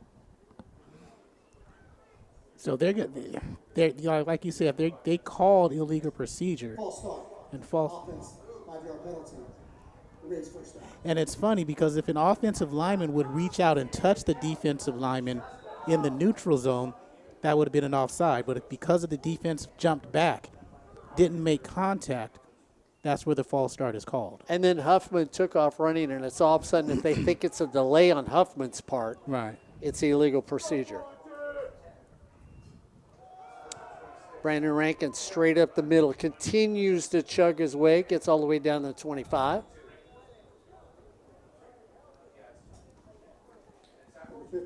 So the Bulldogs have been up and down the field, but only have 7 points on the board. And that was on a 6-yard drive after a muffed punt. Or a bad snap, I should say, on a punt. Galban keeps it himself, straight up the middle, puts on the speed, refuses to go down, refuses. Does he get across? They're going to mark him down right at the 1 as Galban fakes it to Brandon Rankin. He takes off running, follows the hole of the trailer that Rankin leaves and almost gets it in the end zone. That's just excellent play running behind the big man, Dylan Nichols. 6'7", out of Culver City High School. Another Culver City product that played for the Hornets, Darius Banks, during that 2010 season. Illegal substitution, offense, 5-yard penalty, remains first down.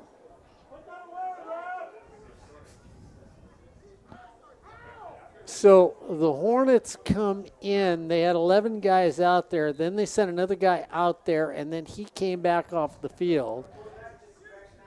And they called the illegal substitution. Now the Hornets are changing everything up offensively.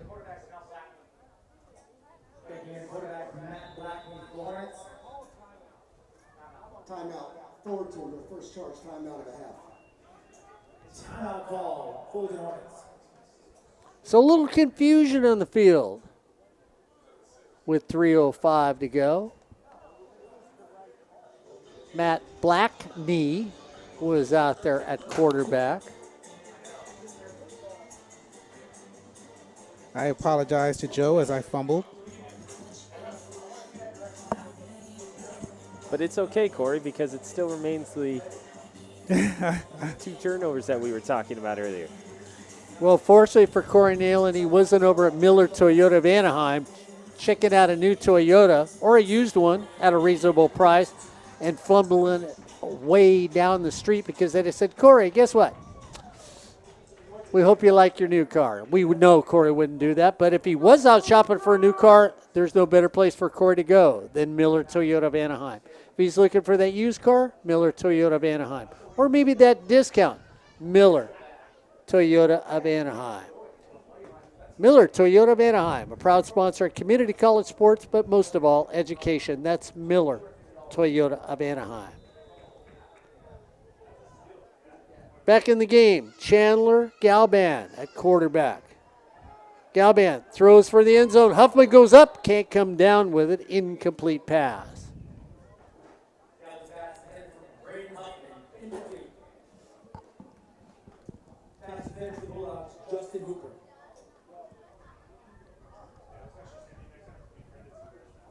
And Mark Ryan Black back in the ball game at running back.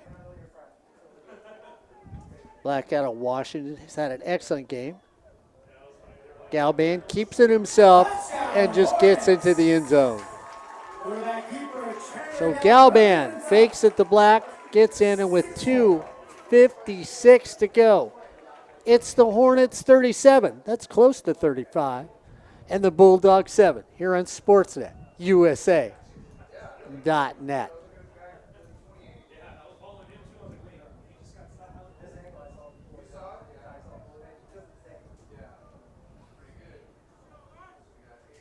Ball is spotted, kick is up, and the kick is good. So with 2 minutes and 56 seconds, it's the Hornets 38, the Bulldogs 7, here on Sportsnet, USA.net. Corey Neyland, Ryan Osborne, Joseph Pavlenko, helping you see all the action here on Sportsnet, USA.net. Volleyball on Wednesday night on 90.1 KBPK. Don't forget, 6 o'clock, college volleyball. And around the league, well, see what some of the other scores are going on in the CCCAA. West LA 35, Compton 7 is the final. We mentioned Santa Barbara beat LA Harbor. Chabot 28-16 final over West Hills. De Anza and Gavilan final 2-0. Sacramento City 13, Siskiyous 6. That went into OT with that victory. Santa Monica 29, Orange Coast 22. Laney 52-27 victors over Reedley. Little pitch kick taken one more time. And I tell you what, the young man, Sidney Jeffries, has said, Coach, if you realize I should be the deep back on the kickoff. They've kicked it to me every time in this game. They know talent when they see it. Jeffries, who's the up back, has touched the ball all day long for the Bulldogs on the kickoff. Ball gets spotted at the 30-yard line. Golden West and Riverside just kicked off a few moments ago.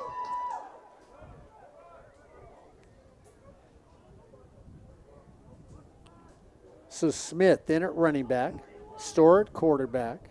First down and 10. They hand it off to Maurice Smith. Maurice Smith off a right tackle, gets a gain of 5 on the play. And you know Brian Crooks' defense, he can live with the 7 points on the board. With that drive, the scoring drive was only 6 yards. If Fullerton gives up another 7 points, Brian Crooks will not be happy. Coy goes out wide to the right. In the slot next to him is going to be Burr on the right-hand side. Walker comes out to the near left. Stora goes back, throws it to McCoy. McCoy takes it, goes down at the 40. They should spot him far enough for a first down. First down and 10 at the 40 for the Bulldogs. 2 minutes to go here in the third quarters, and the Hornets continue to feast on the Bulldogs this day. 38-7, Fullerton over the Bulldogs. Bulldogs move chains. First and 10, Bulldogs. Walker to the near side of the field. McCoy to the far side of the field.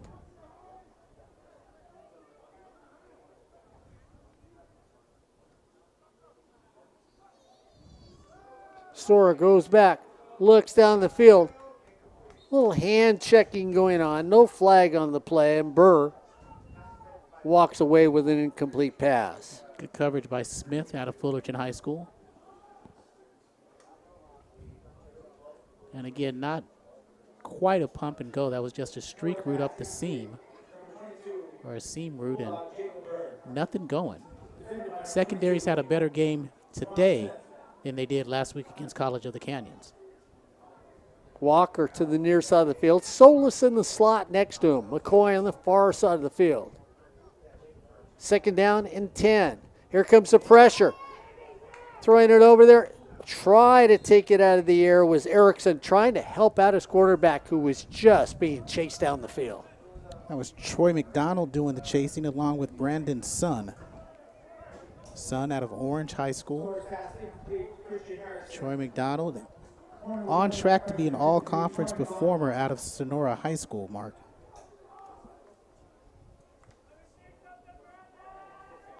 Third down and 10 at the 40. Walker again to the near side of the field. Solis in the slot. McCoy the far side of the field.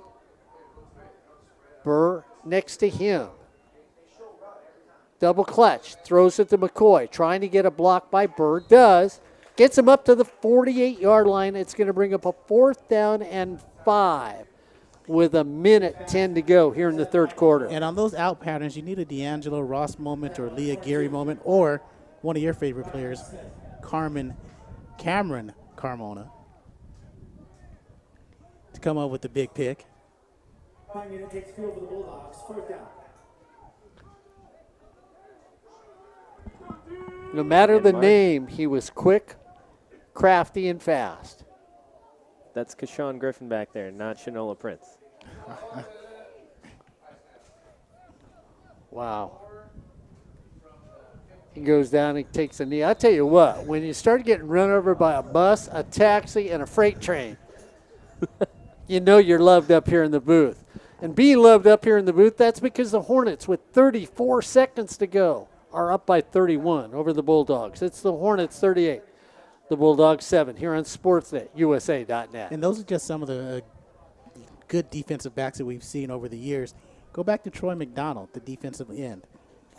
Fullerton has had a nice run recently, and always historically a defensive lineman, but this run with Troy McDonald, Cheyenne Tarango, Josh Tarango, Joey Noble, Montre Bonner. They run it up the middle. You sure it wasn't Cheyenne? I mean, guys, you're already accusing me of using everybody's wrong name. You know. They've had a run with Montre Bonner, Player of the Year, Joey Noble, Player of the Year defensively, Josh Tarango, Defensive Player of the Year, and Troy McDonald, if he continues to grow, could be another Defensive Player of the Year. Savion Steele could have been Defensive Player of the Year, too. D'Angelo Ross also. So Matt Blackney is now in the game.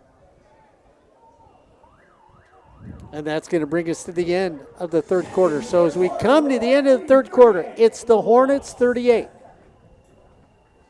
Allan Hancock 7, here on Sportsnet, USA.net. Next week, El Camino against this Hornet football team. Check the listings to see what will happen to that game. The only reason I say that is because Sportsnet, USA.net, who broadcast the games normally, El Camino has a pay-per-view system, and sometimes when that happens, the courtesy is not passed on that another broadcast group can come in. Could be only audio only next week here on SportsNetUSA.net. Corey, myself, calling that one. So make sure you check out. And then again, they might look and say, hey, you know what? We want it just all coming through us. So check on SportsNetUSA.net. We will be back, though, always. Corey, myself, Ryan, and Joe here on SportsNetUSA.net.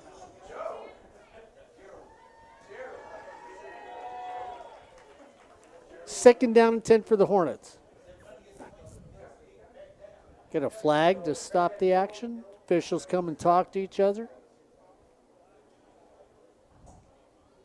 Today is Fullerton College. Cook deserves his birthday. We give the president a big round of applause. Happy birthday, Gil.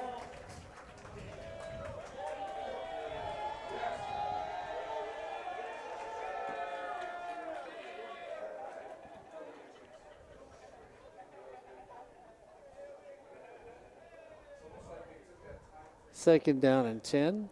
A little discussion going on here.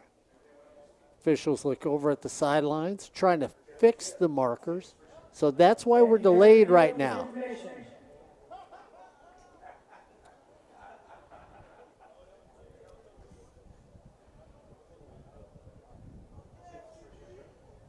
So it is second down as they mismarked the field with the yard markers.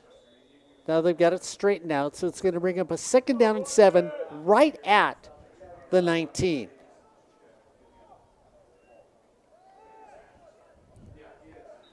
Dive play to the corner. Good Dropped play. in the backfield. Vonksy, nice play by Vonksy, getting in the backfield. His first tackle for loss today, 5th tackle in the game.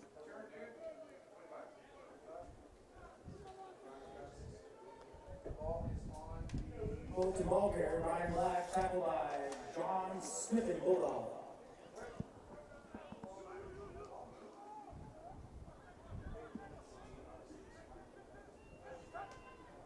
Third down and 10.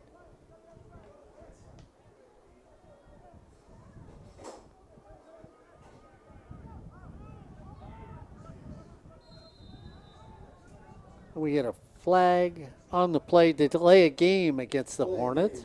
Offense, 5-yard penalty. Remains third down. With 14-12 to go. So it's the Hornets who started it off in the first quarter and continued to take it. Jerry Padilla down in the crowd in front of me. A wonderful professor for many years at Fullerton College. Blackney keeps it himself, stays on his feet, should be just short of a first down. They're going to give it to him, Mark. Wow. Generous. Generous is, yes. Saw Tom deep down in the field. And Mark, I think what they're going to say is he rolled over on top of the defender and then came down at the 27 and a half yard line. First down and 10 for the Hornets.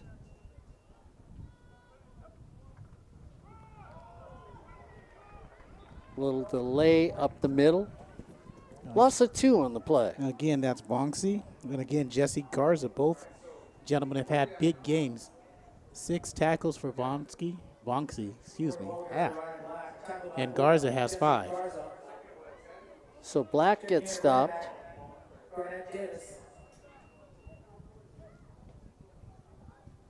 Davis now in at running back for the Hornets. Blackney at quarterback. They jump. Blackney has a free play, going deep down the middle of the field, throws it up, knocked away, incomplete pass. And I think the offense was so hesitant for what happened last time with Braden Huffman that they decided not to go. And Blackney was like, oh, okay, we'll stand here. Yeah. And the officials didn't blow the whistle. Oh, I guess we got to run now. Yeah, go, man. Go to the Chevy. I'll throw it to you. See, now, if they'd have said run to that new Toyota from Miller Toyota, that would have been a touchdown by Fullerton College. 2nd down and 6, right at the 30-yard line. Hornet Davis in it, running back for the Hornets. Here they come. They run the option play with Davis. Turns the corner after a nice pitch by Blackney. Gets a gain of about 7 on that. They're just going to mark him just short of a 1st down. Hornets quickly come to line of scrimmage. 3rd down and a foot.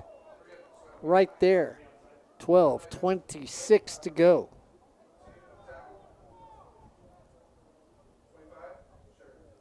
Hold the corner till they get the defense set. Get out of the way. They look over the sidelines, get a call.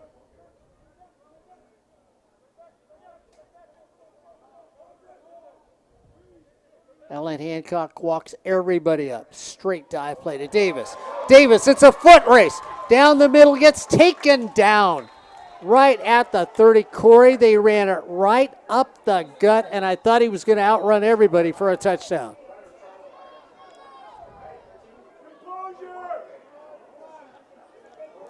33 on the carry, or is it, where do they mark it? So 29-yard gain. No.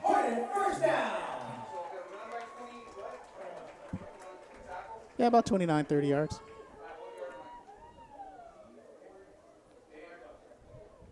So they're going to mark it right at the 33. 1st down and 10 for the Hornets. Davis stays in the game. He scoots up just a little. We almost get a jump one more time. Bulldogs get timeout for the Hornets. So timeout with 11-12. There is no foul on the play for delay game. Fullerton is called with first charge of timeout. So 11-12 to go on the clock. It's the Hornets 38. Allan Hancock 7 here on Sportsnet USA.net. Any other scores? Any updates going on, guys? I mean, I got computers, cell phones, Hartnell iPads. 7, Los Madranos nothing in the 1st quarter. Glendale and College of the Desert was postponed. Let's see here. Other scores, Cerritos and Southwestern was also postponed. East LA and Saddleback, no score. 11:04 remaining in the 1st quarter. Speaking of El Camino, they're tied with San Bernardino. And when I mean tied, I mean there's no score with 9 minutes to go in the 1st quarter just started. Go East LA. Go East LA. Huskies. Go Dan. Go Dan.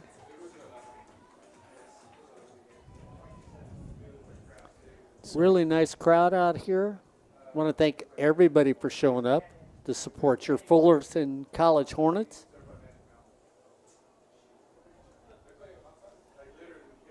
And of course, then you look at everybody from Allan Hancock area. Corey Neyland really enjoyed that drive when I drove up there. And the drive home, it was so sweet. There were like 4 lines on the freeway. Yellow, blue, red, white. I looked at Corey and said, which one's mine? He said, I don't know, pick the one to the right. I don't know why anybody was concerned. We knew what we were doing. Just stay on the right side of the road. 1st down and 10. Blackney goes under center. Straight dive play. Up the middle. We get a flag. We get another flag. Normally where those flags come down, the offensive line usually says, wait a minute. Could be more than. Block in the back. Offense number 13. 10-yard penalty. Replay 1st down. So they say that Byers gave a block in the back. So they're going to move it back.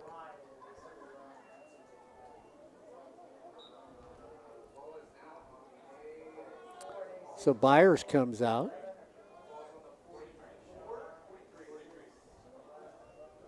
So they move it back to the 43-yard line. It's going to be first down and 20 for the Hornets. Blackney goes back, looks, goes down deep on the field, little shove off, goes up, catches the ball, no flag, nice catch, nice pitch. And that could have been considered unsportsmanlike conduct because they driven 5 yards out of bounds. Yet, no call. And I couldn't see who made the catch. Corey Thomas. Hornet, first down.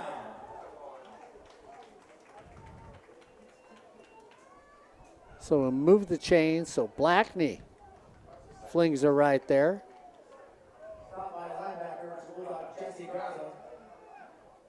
Blackney goes again, tries the middle, just off the hands. And that was Kashawn Griffin who couldn't pull it in. Couldn't pull it in because Blackney threw it just a tad too late. If he throws it earlier, that's 6 for Kashawn Griffin. A lot like what Storer did earlier in the ballgame when he had the receiver open and threw it a tad late. Byers to the near side of the field. Huffman to the far side of the field. Blackney goes down, gets tripped up. So it'll be a second down and 10 right at the 18.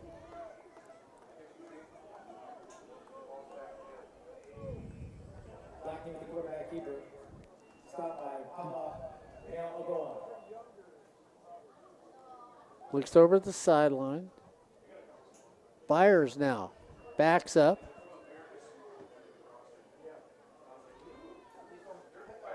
In the slot next to him is McCray.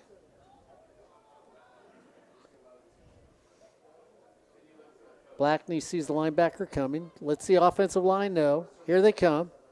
Runs the option play again. We get a flag. We get another flag. And the way the offensive line has reacted to that, it should be another holding against the Hornets. What happens is the rusher falls down to the ground. He comes and takes a low angle. All Sherrod Green does is continue to take him down to the ground. That was the guy who came through up the middle. Green takes him down to the ground, but not necessarily a hold and not necessarily a wrestling move, but nonetheless, he takes him down. So they're going to decline the penalty.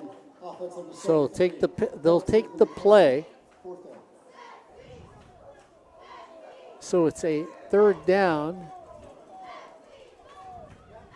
Now it's fourth down.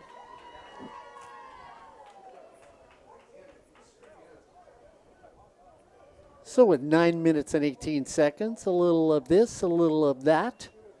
Field goal team comes running onto the field. They're going to spot the ball at the 26. You add 10. 36-yard attempt. The kick is up. And the kick is good. So Ryan Osborne, we talked about field goal kickers. I mean, when you look at today's game, the field goal kicker for Fullerton right now is starting to add up points and reliability on his part, the same way we thought that's what happened with the College of the Canyons last week. And it'll help you going forward, knowing that you have someone that you can trust to get you some points on the board. We saw it especially in that 2016 run. You had a guy who could step up to the football and give you 3 points whenever you needed, or an extra point as well. And when you look at the offense and you say, okay, on this particular Saturday, we're not able to move the ball as well as we'd like, but we can get it into this range and say we have confidence in our kicker, it helps the offense knowing that, because you can say, no matter what, if we can get ourselves to here, even if we don't get into the end zone, we have that chance to still put points on the board because we have a guy who can put it right through the uprights. And if you're a Bulldog fan, you want to say, well, you know what? Sidney Jeffries is going to touch the ball again this time. This time he's taking it all the way back. Off the side of the foot, in the air, taken out right there on a little pooch kick.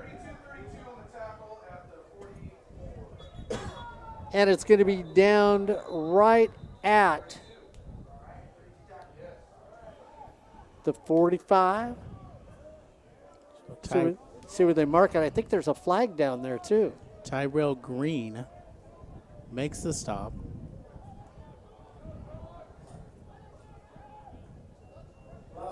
There is no foul on the play. The catch is interference. So they're going to pick up the flag. Because there was no fair catch called, because this is a kick and it went more than 10 yards, So McCoy comes to the near side of the field. Jacob Burr in the slot next to him. Maurice Smith, the running back for the Bulldogs. First down and 10, right at the 45-yard line. Storer goes back, takes it over here right on the money to Jacob Burr. And Jacob Burr has been a very progressive receiver for the Bulldogs. it gives them a third option. It really does. If you can get underneath or just behind the linebackers, those two outside receivers, Walker and McCoy, are going deep almost every time. So with 3 receivers en route, you got to find your holes where you can, and he's found them. McCoy, near side of the field. Walker, far side of the field. Burr, again, near side of the field. First down and 10 at the 41. Try one more time, Corey, to go back to Jacob Burr. That time they just threw it a little too far out in front of him. And again, well read by the Fullerton secondary. Nice, cool, breezy night here in September. October right around the corner. The haunting month is coming up. Walker to the far side of the field. McCoy the near side of the field. Burr stays with McCoy on this side of the field. Second down and 10. Go to Walker. Walker has it. Sail on him. Incomplete pass. Third down and 10 for the Bulldogs. 8 minutes, 18 seconds to go here in the fourth quarter, and it looks like the Hornets are going to walk away with a victory and be 3-1 and should go up the polls, be it which poll you're looking at. Should go up. Should go up. Offset eye. Pua's the up back.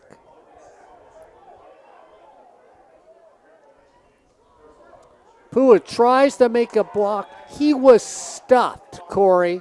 And I mean, not only was he stuffed, but the lineman in front of him was shoved back also. George Silva, another Highlander from La Habra, was in there disrupting the play. Fourth down.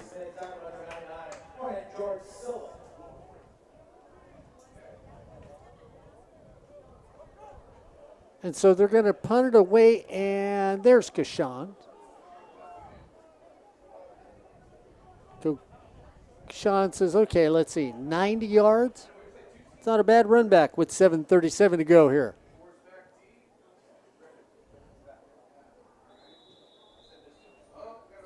They're going to take a delay game, so they got a little more room to kick that ball away. Colton Thieker, the kicker, who went to Cal Poly Slow. Ryan Osborne, you've been there. Called a couple games for Cal State Fullerton. Boy, it sort of feels like Cal Poly Slow weather right now. Cool, Breeze, windy. wind. Overcast initially. Yep.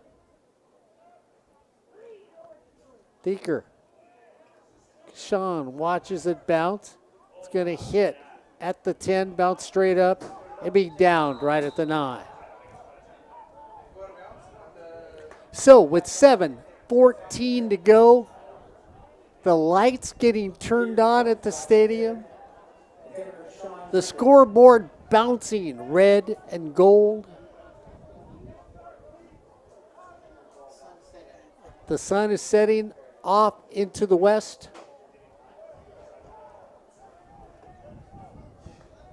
Ryan, Joe, Corey. Corey's closing his eyes. Gabby's just bet another $4,000.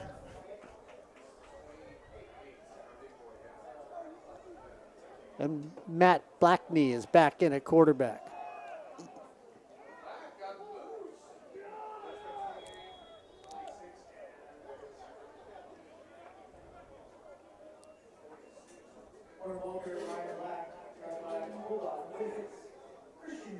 So Black once back in at running back again. Who's had a good game? I don't have the earlier stats. Ryan did.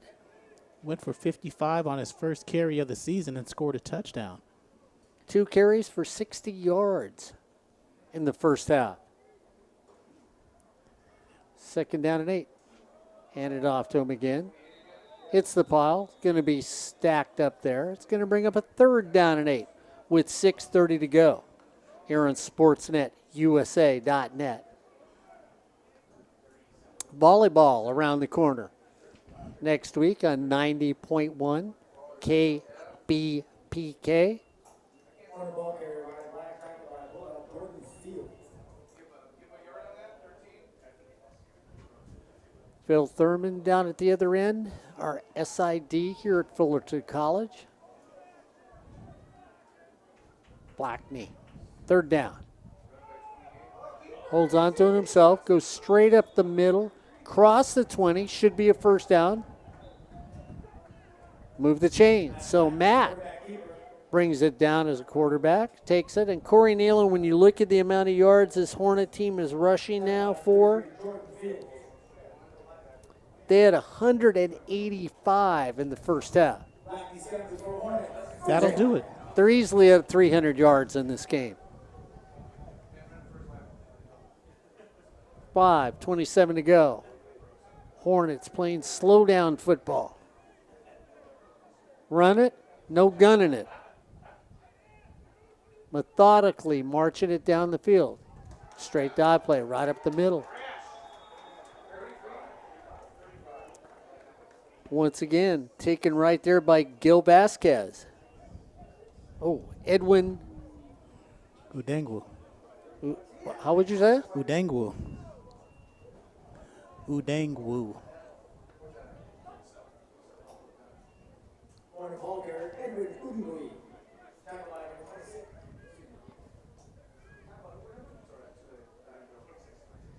Udengwu.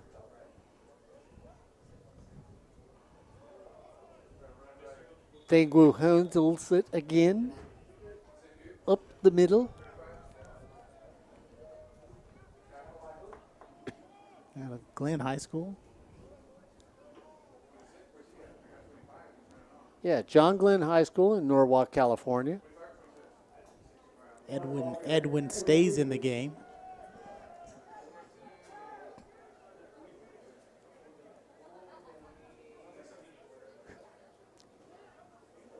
Edwin is 5'10", 215 pounds, a freshman. Oh, high off of Blackney's hands. He catches it, throws it, and an inventive and smart play on his part. He knew he was going to get taken down for a loss, flips it up off his own hands, catches the football, and then Corey, he sees a receiver in the vicinity and throws it in the vicinity for an incomplete pass.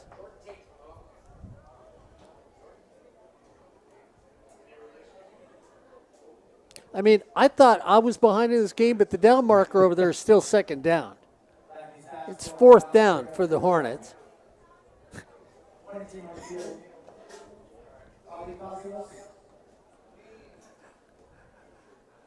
Unless the Hornets just want to punt on 2nd I down. guess that's what I was thinking. Let's get rid of the football. We're up 41-7. Let's just kick it away. That would be creative. Low down. Off the side of the foot. Shake shot.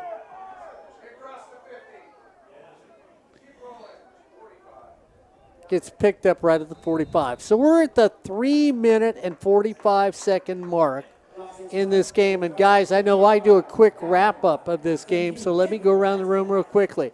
Assessment of the game overall for the Hornets. Actually, they were thinking it was CFL football, and it was 3rd down time to punt. So that's why I was at 2nd. They was going to move the down marker to 3rd. Punting situation. Overall situation, assessment, decent game. Better than last week. And so we'll see if they can keep it going next week against El Camino. That's going to be the assessment. I'll give that to you. Assessment? I think it goes back to exactly what we talked to the defensive coaches about, winning the line of scrimmage, and they did that today.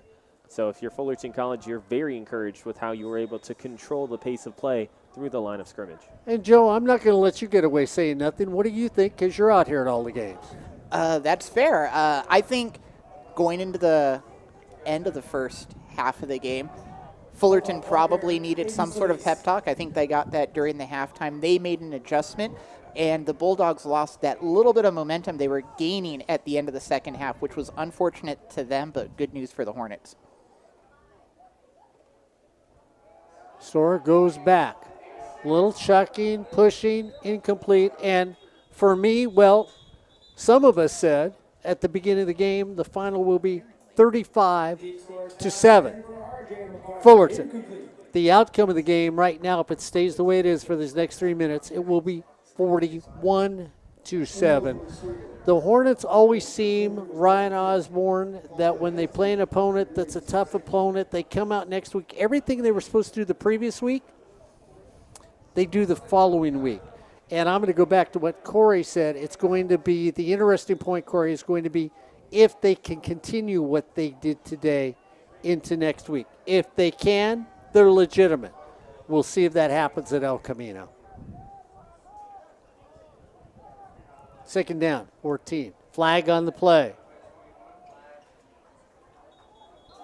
Another flag on the play with exactly 3 minutes to go.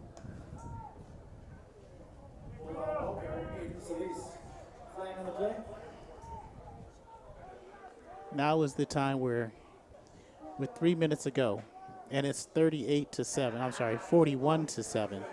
And that, you know what? I should have gone with my first thought early before the broadcast. It's 41-7 now.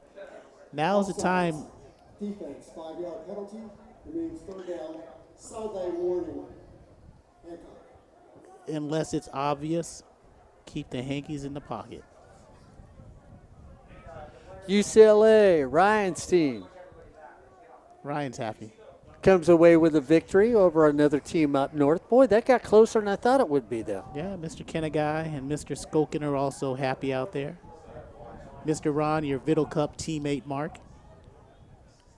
Second down. 8.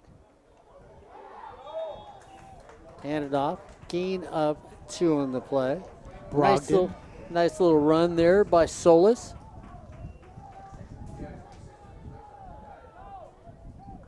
So Solis was in the backfield as a running back. Gets a gain of 2 on the play.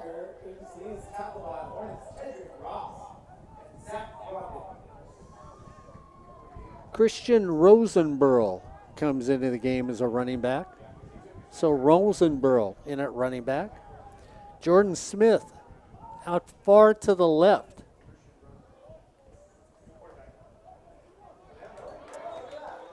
Bowersock now in at quarterback Marcus for Thompson the Dogs. makes a stop for the Hornets.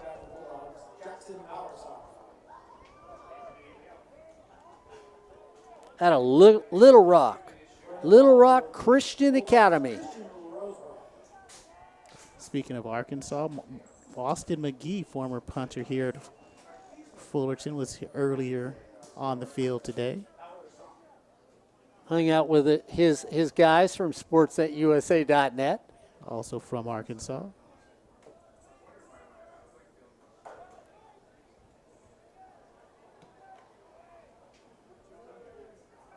Ball kick, going to go into the end zone for a touchback. So with 1:25 to go, it's the Hornets 41.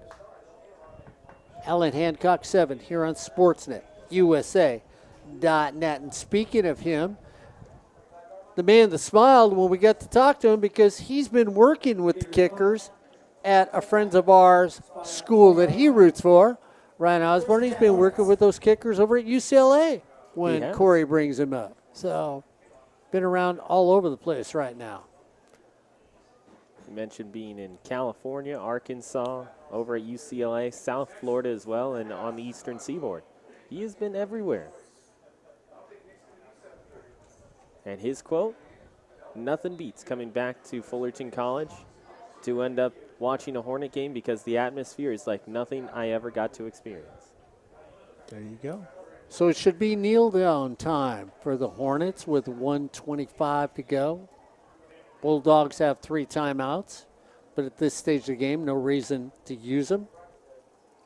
So we want to thank everybody that made this broadcast possible. Ryan Osborne, Joseph Pavlenko. My broadcast partners, Gabby and Corey Neyland.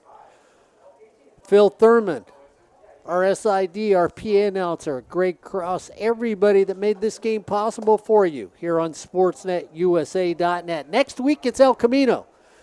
Make sure you tune in to see what's going on with El Camino. Like we said, they have a pay-per-view, so we'll see if they give us permission to be there. If they do, we will be there on SportsNetUSA.net as your Hornets are going to walk away with a 34-point victory over the Bulldogs from Allan Hancock, 41-7. So the Hornets get ready to go 3-1 for the season, go up in the ratings as your Fullerton College Hornets walk away with a huge victory over the Allan Hancock Bulldogs.